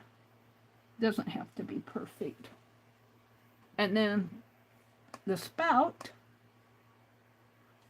See, they got a little flower on the spout, I think, too. The spout comes in line, almost in line with that. It's a little bit higher up. So we'll make it a little higher up. And maybe not too much. Comes like so. And I don't think I'm going to try to get the shape. Well, I might. Let's see what I'm doing here. That's okay. And then it's got kind of a slanty nose on it. Like that. And if you look at this, it looks like they got a vine or something in there and a flower up there. I'm just going to put the flower. And it does come out above a little. And we'll just put some petals on it. Maybe put a vine like so. And it needs to have a table to sit on. So I'm going to put a table right in there.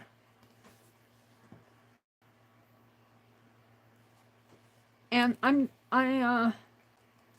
don't know if I want to color it all, but let's put some greens and oranges on there. Here's my orange, maybe some gold and some green. Maybe a lighter green than that. So let's start with the spout up there, which is green and white. So we'll just put some greens in here. And you see a little bit of gold on that's not gold. It's pink. This leaf, it's got some gold on it. It's got some green in there. Got a little gold going on in here. And a little bit of gold going on down in here. A little bit, I didn't draw this leaf, but there's some gold going on in there. There's some gold going on the teapot. The spout. I don't see any gold over here. And let's see if I got a lighter green. I have a lighter one than that. This one. Kind of a lighter green. Green's going on in there. A little bit of green going on in there. All over, there's a lot of green going on in here. Even some green going on that flower. Green, lighter green going on down in here. Over in here. A little bit up in there. And on the spout. Up in there. Now, black and gray. There's a gray, but I think I've got a lighter gray. Maybe a brown. There's a lighter gray in here. That's purple, lavender. I always mistake it for gray. A lighter gray in here. I think here it is. About the same color, a little bit lighter, I think. So let's put some grays in here. Let's get that light green out again. There's some light greens going on in there. Some grays going on in here. Grays I can always cover up if I need to.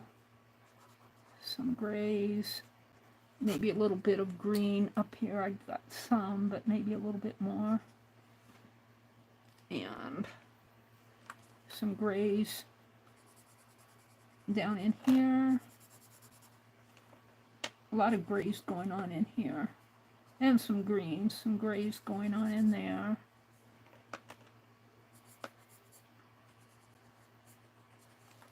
Alright. Some grays going on in here. Now I don't want to cover up my white flower. Now we're going to go in with the black, if I can find my black, which I always mistake my dark blue for black.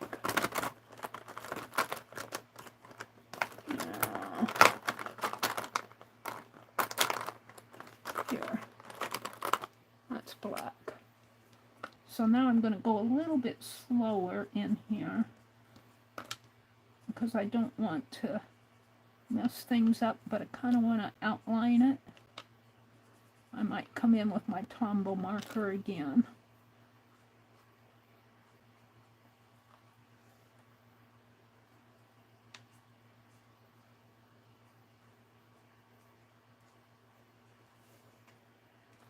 Make a little bit more black in there.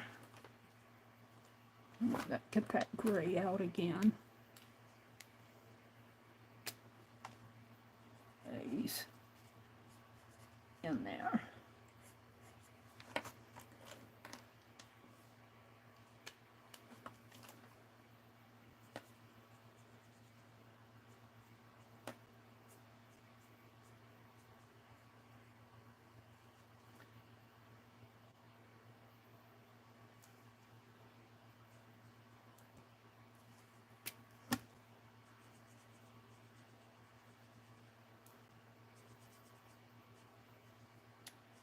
And I'm not trying to get real detailed in here because, you know, these are super tips.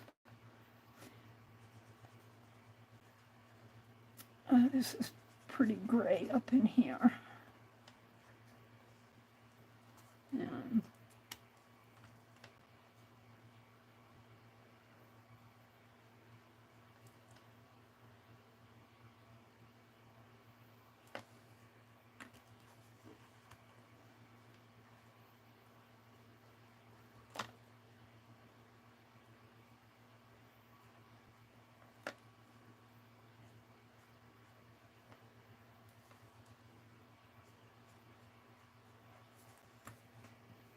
let's just do the same thing down here, up in here,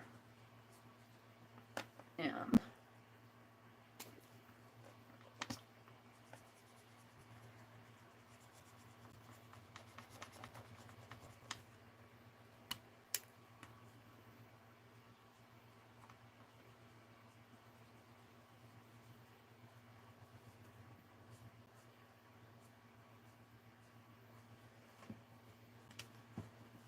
I don't get too detailed in here. The gray kind of fills everything in, and the black is kind of outlining it.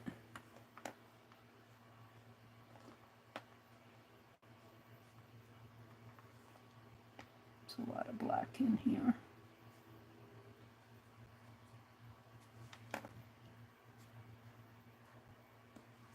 And I think I'm going to leave it at that just because I want to move along. Let's see, what did I do with my Tombow marker? I think I'm going to leave it just like this. I know I could study that a whole lot more, especially the rose, but we're going to leave, well, I could kind of outline this a little bit better, just to kind of define it a little better. But this will be week 15, card 2.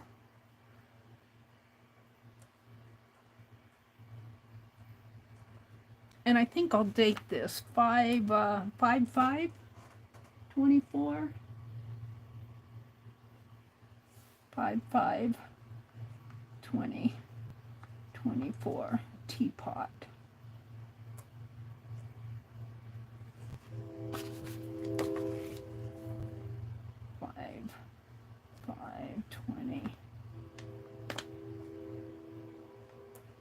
I don't know if I can get 5 of them done tonight. If I go to this kind of detailed, I won't get 5 done. I'm going to try to stick with line drawings with a little accents of color. I don't want to be on too late because I get tired. All right, let's go to another one. Let's just get out of this one. Whoops.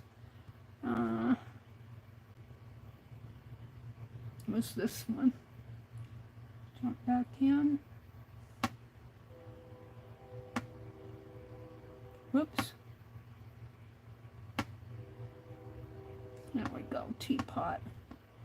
And this one's too detailed for me to work on. Let's find something else. This one's pretty. This one, I turned it off.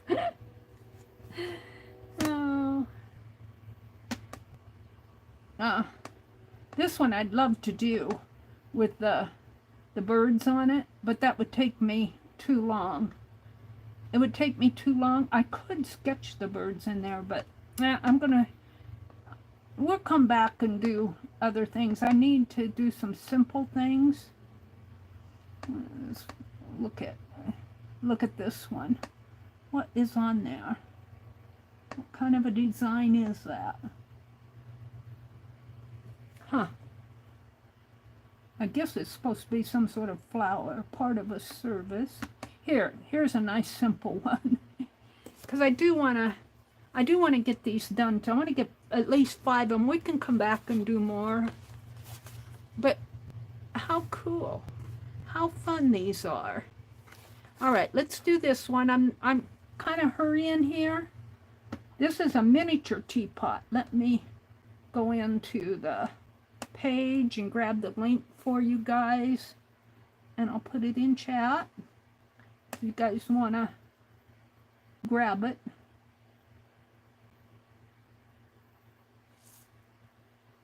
Mary, you do you. Susan says, I'm trying to eat a slippery burger in type 2. Good night, Lucia. Let me just put this link in here. And it'll only be the link. There won't be any wording. It's a teapot. Let's go back out to it. This is it. It's kind of a cool teapot. It's nice and simple. Look at those. Look at the it's got these kind of a tulip shape, just 3 leaves, and it's got these gold dots. And that's probably what catches me. And then there's one hanging down there in gold dots, and then it's got a gold rim at the bottom. And look at what's up on the lid. Isn't that cool? So let's do this one. So I'm going to start, I think I'm going to start with, I think I'm going to do it this way because I'm so afraid I'm not going to get the whole thing on there. So we're going to start with the spout over on the left. And it's kind of a spout with a gold rim. So we're going to need to leave room for it. Think about the top of your teapot comes higher than the spout, so you don't want to put the spout too high up or you won't have room for that. So I'm going to put it right about in here. And even if you don't get it fitting on the page like you envision, you know, this is just a doodle. It's just a quick little sketch. Now that's a fairly thick spout there. And it comes almost down to the bottom, not quite. And it kind of comes down like that. And then the side of it kind of, you can't see too much of it, but it kind of comes up. And this might come a little more narrow in there. And then it's kind of flat. There you can see it kind of, well, it curves up like that, but it's kind of got a line going this way.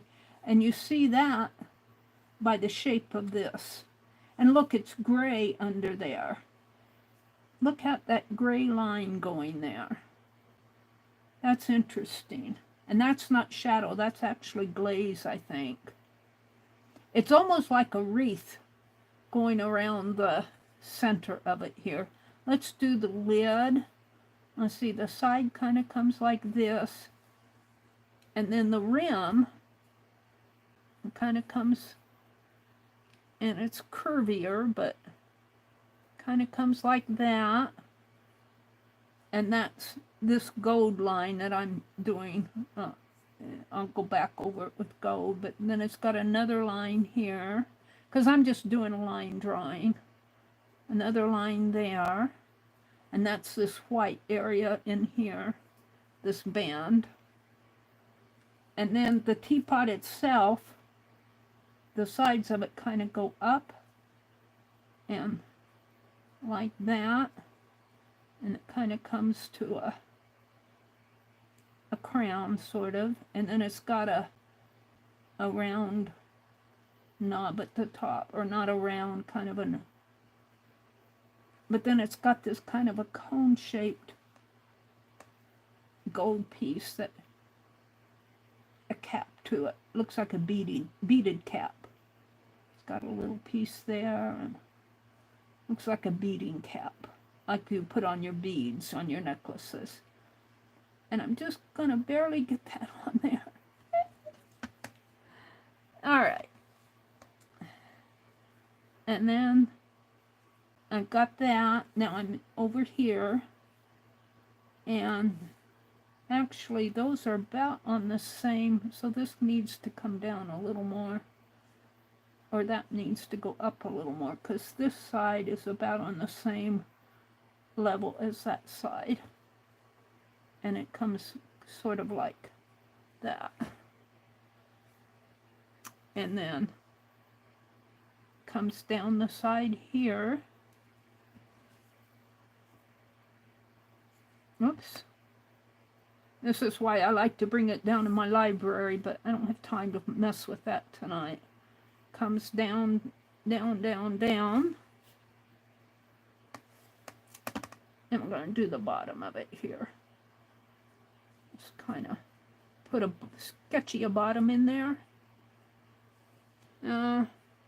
I'm not happy with this, but it is what it is. Maybe that needs to be a little roundier than there. And then the handle kind of starts down on the side a little. kind of like that.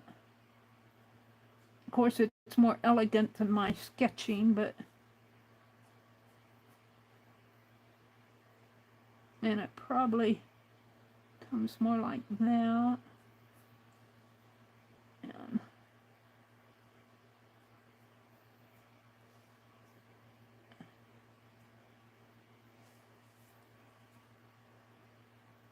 And remember, when you're doing this, these are just doodles. I mean, they're meant to be, they're not meant to be perfect. But I do like what they've done in here. So let's work on that. Now they've got several. These, and I'm going to expand these, because they kind of, here's the edge. You can kind of see something going on over in here. Then there's a space in here, and they've got 2 rows, 1, 2. So, and they're kind of going that way. 1 and 2. And then they're kind of tulip shaped. And they don't have to be perfect. I'm just doing lines. And mine are already too big. And they come down and around. And mine are way too big up here, but they are what they are. So I'm just going to make some lines coming down.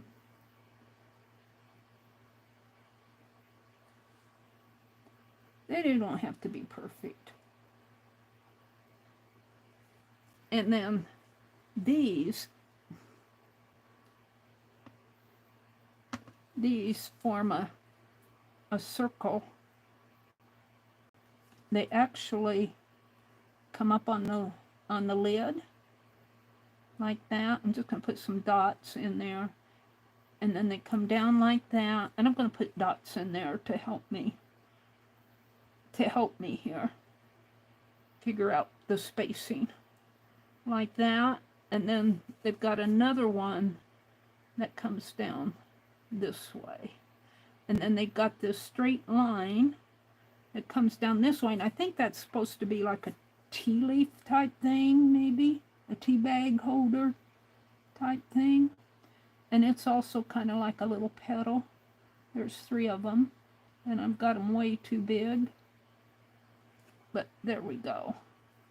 And then these, let's see if I can't make these a little smaller. There's only one tri-leaf. It kind of circles down.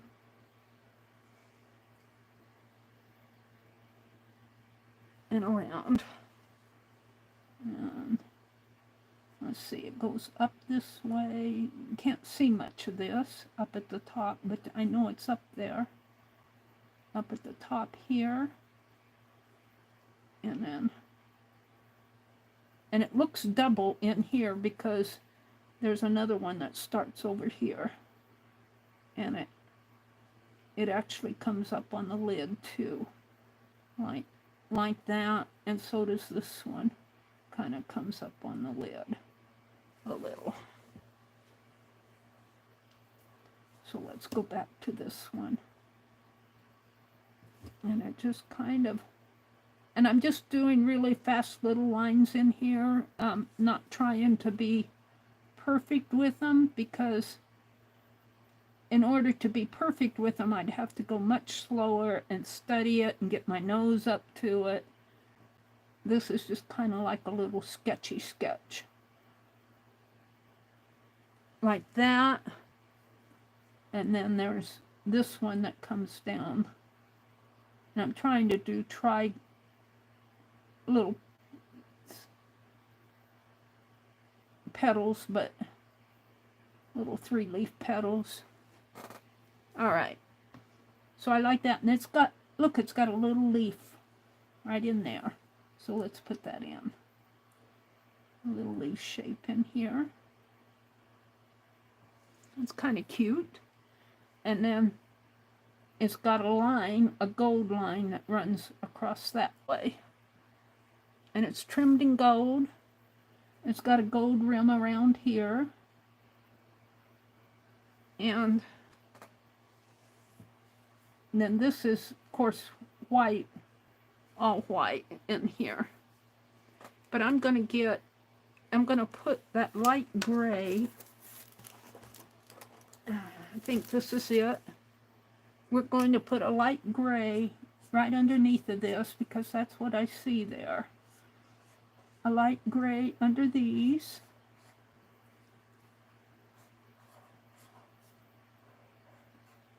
And I think I'm going to put a little gray underneath of this. And a little gray underneath of the spout and the handle here. It is white, so. And then gold. Get the box out here before I knock everything down. I'll use that color. It's not really gold, it's more of a yellow, but it's gold enough for me. And it has a gold rim coming down here. It has a gold rim on here. It's got a gold rim coming, and that's way too thick, but,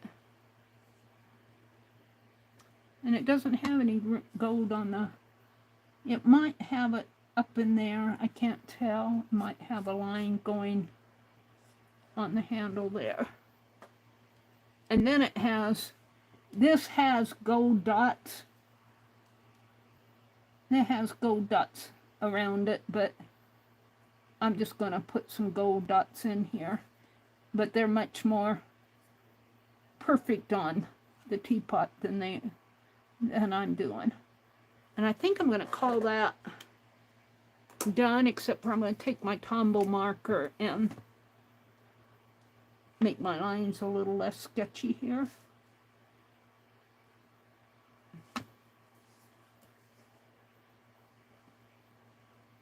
And this will be card 3. And it's 954. So I have 2 more to do here. I'm not up to doing them tonight.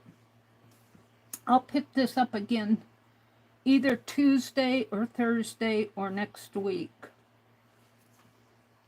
Because I'm just not up to, I don't want to be up too late tonight.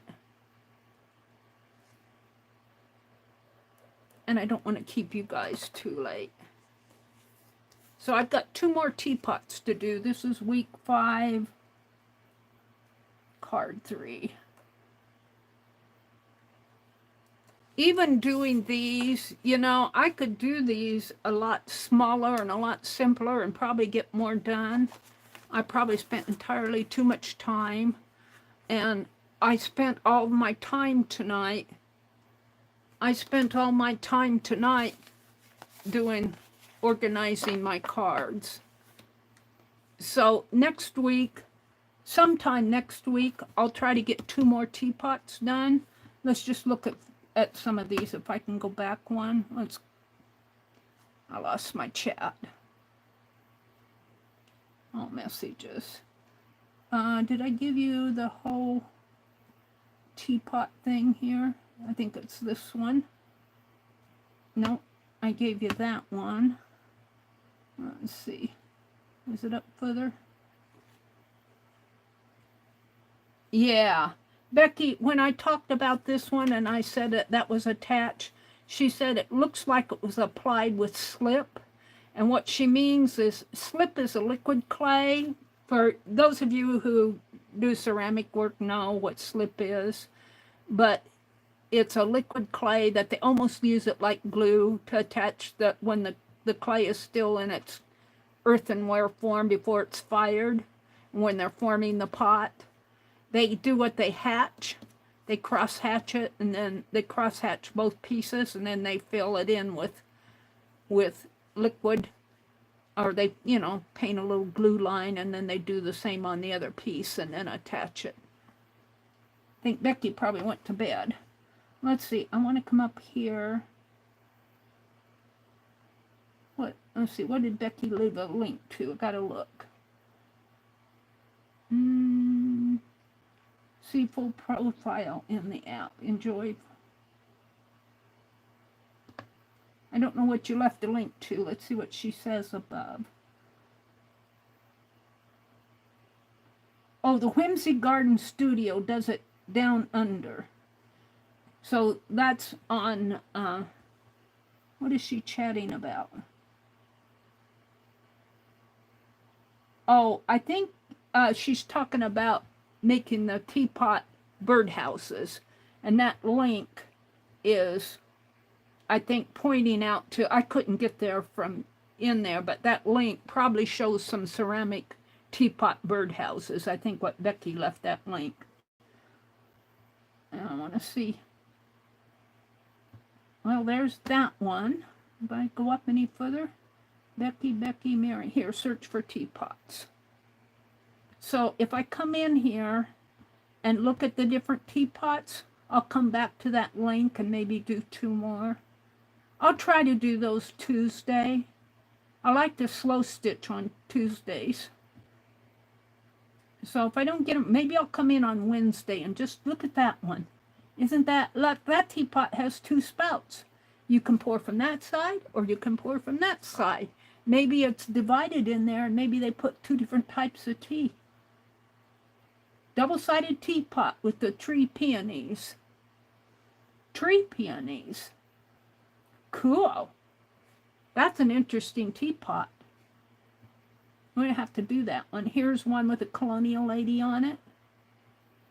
Teapot with a portrait of a woman, part of a service. Here's a simple one with birds. That looks very oriental, doesn't it? It's called Chantilly. So we could really have fun with these teapots. Look at this one. And that one, now I should have done that one tonight. Look at that spout. I don't know if I would put those on there. It looks like it has warts. That's terrible. But if you could see it in real life, you would probably see more of a shape like this. It's kind of an interesting teapot, though. And look at the legs to it. It's got little legs on it. It doesn't sit flat like this. It's got little legs to stand on. I like that teapot. It's a footed teapot. So these will be fun to do. I'll be doing more of these. Look at that blue one. Isn't that beautiful? Oh, that's pretty. And there's a square-shaped one. So we'll do a whole series of these teapots. Maybe I'll try to come on Wednesday morning. I don't know. It depends on how I feel. But maybe I'll try to finish these on Wednesday morning. I've only got 2 more to do, and there are some interesting ones there. So it is 10 o'clock. Let me come back out to chat and say good night to you guys. I want to thank you guys for coming in. If you do some on Tuesday or Wednesday, I might have to watch after the live to do them. That's okay, Jen. When I do them, I will put the link in chat. So, and I'll only do 2.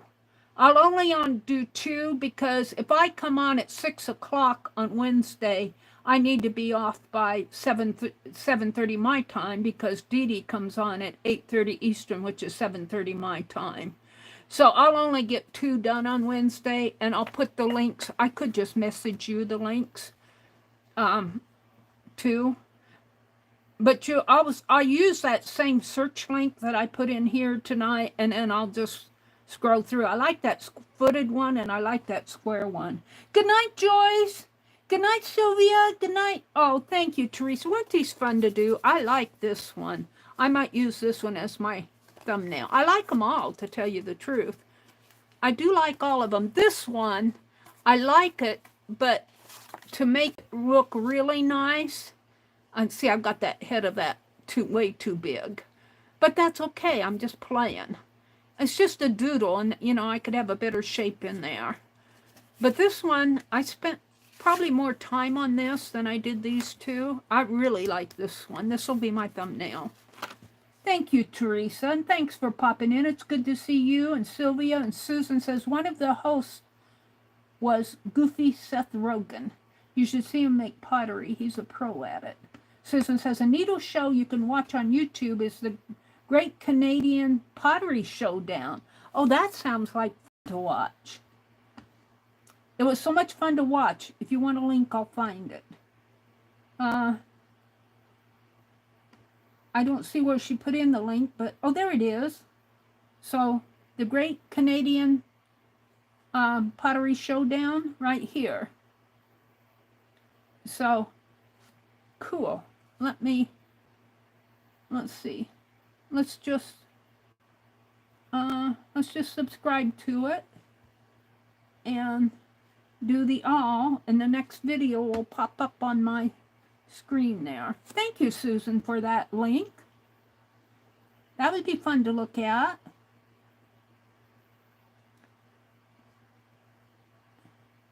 Yeah. Jen says, I don't even consider us behind in weeks anymore, Mary. We just get done what we have time to do, and wherever we end up is at least we're having fun, even though we've only started week 15. Yeah, I think we should be on 19 or 20.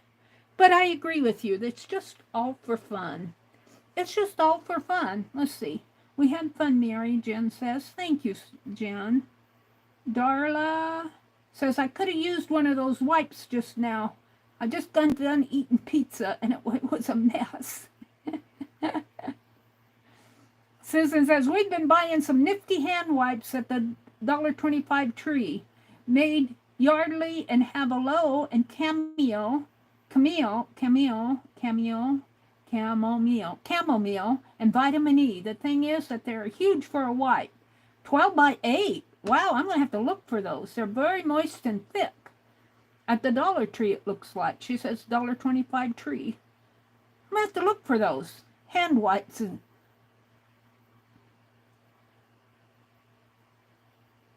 Yeah, baby wipes. All right. So I'm going to say goodnight. Tomorrow's Monday. We know the spiel for Monday. Becky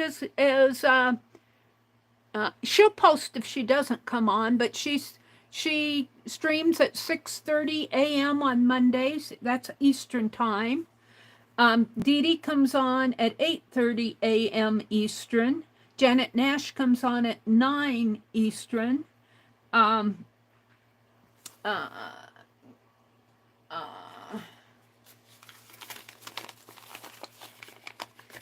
Wait a minute, I got to get my head together here. Stacy Catitude will be on at 10 a.m. Eastern. Monday night, I know Art Junkie does at 8 p.m. Eastern, does Crochet from the Lounge Chair on Mondays. Barb Owen comes on Monday evenings at 6, and I think Lisa Conway is doing Mondays like around 1:30 Central. And Janet Young comes on, I believe, 2 Eastern. So Mondays are busy stream days. So if you're bored, hop on to YouTube and catch some of these art streams, because there's a lot of really cool stuff going on. Let me close all of these. So I'm going to say goodnight, because I've got some things I need to do yet tonight, and I'm kind of tired.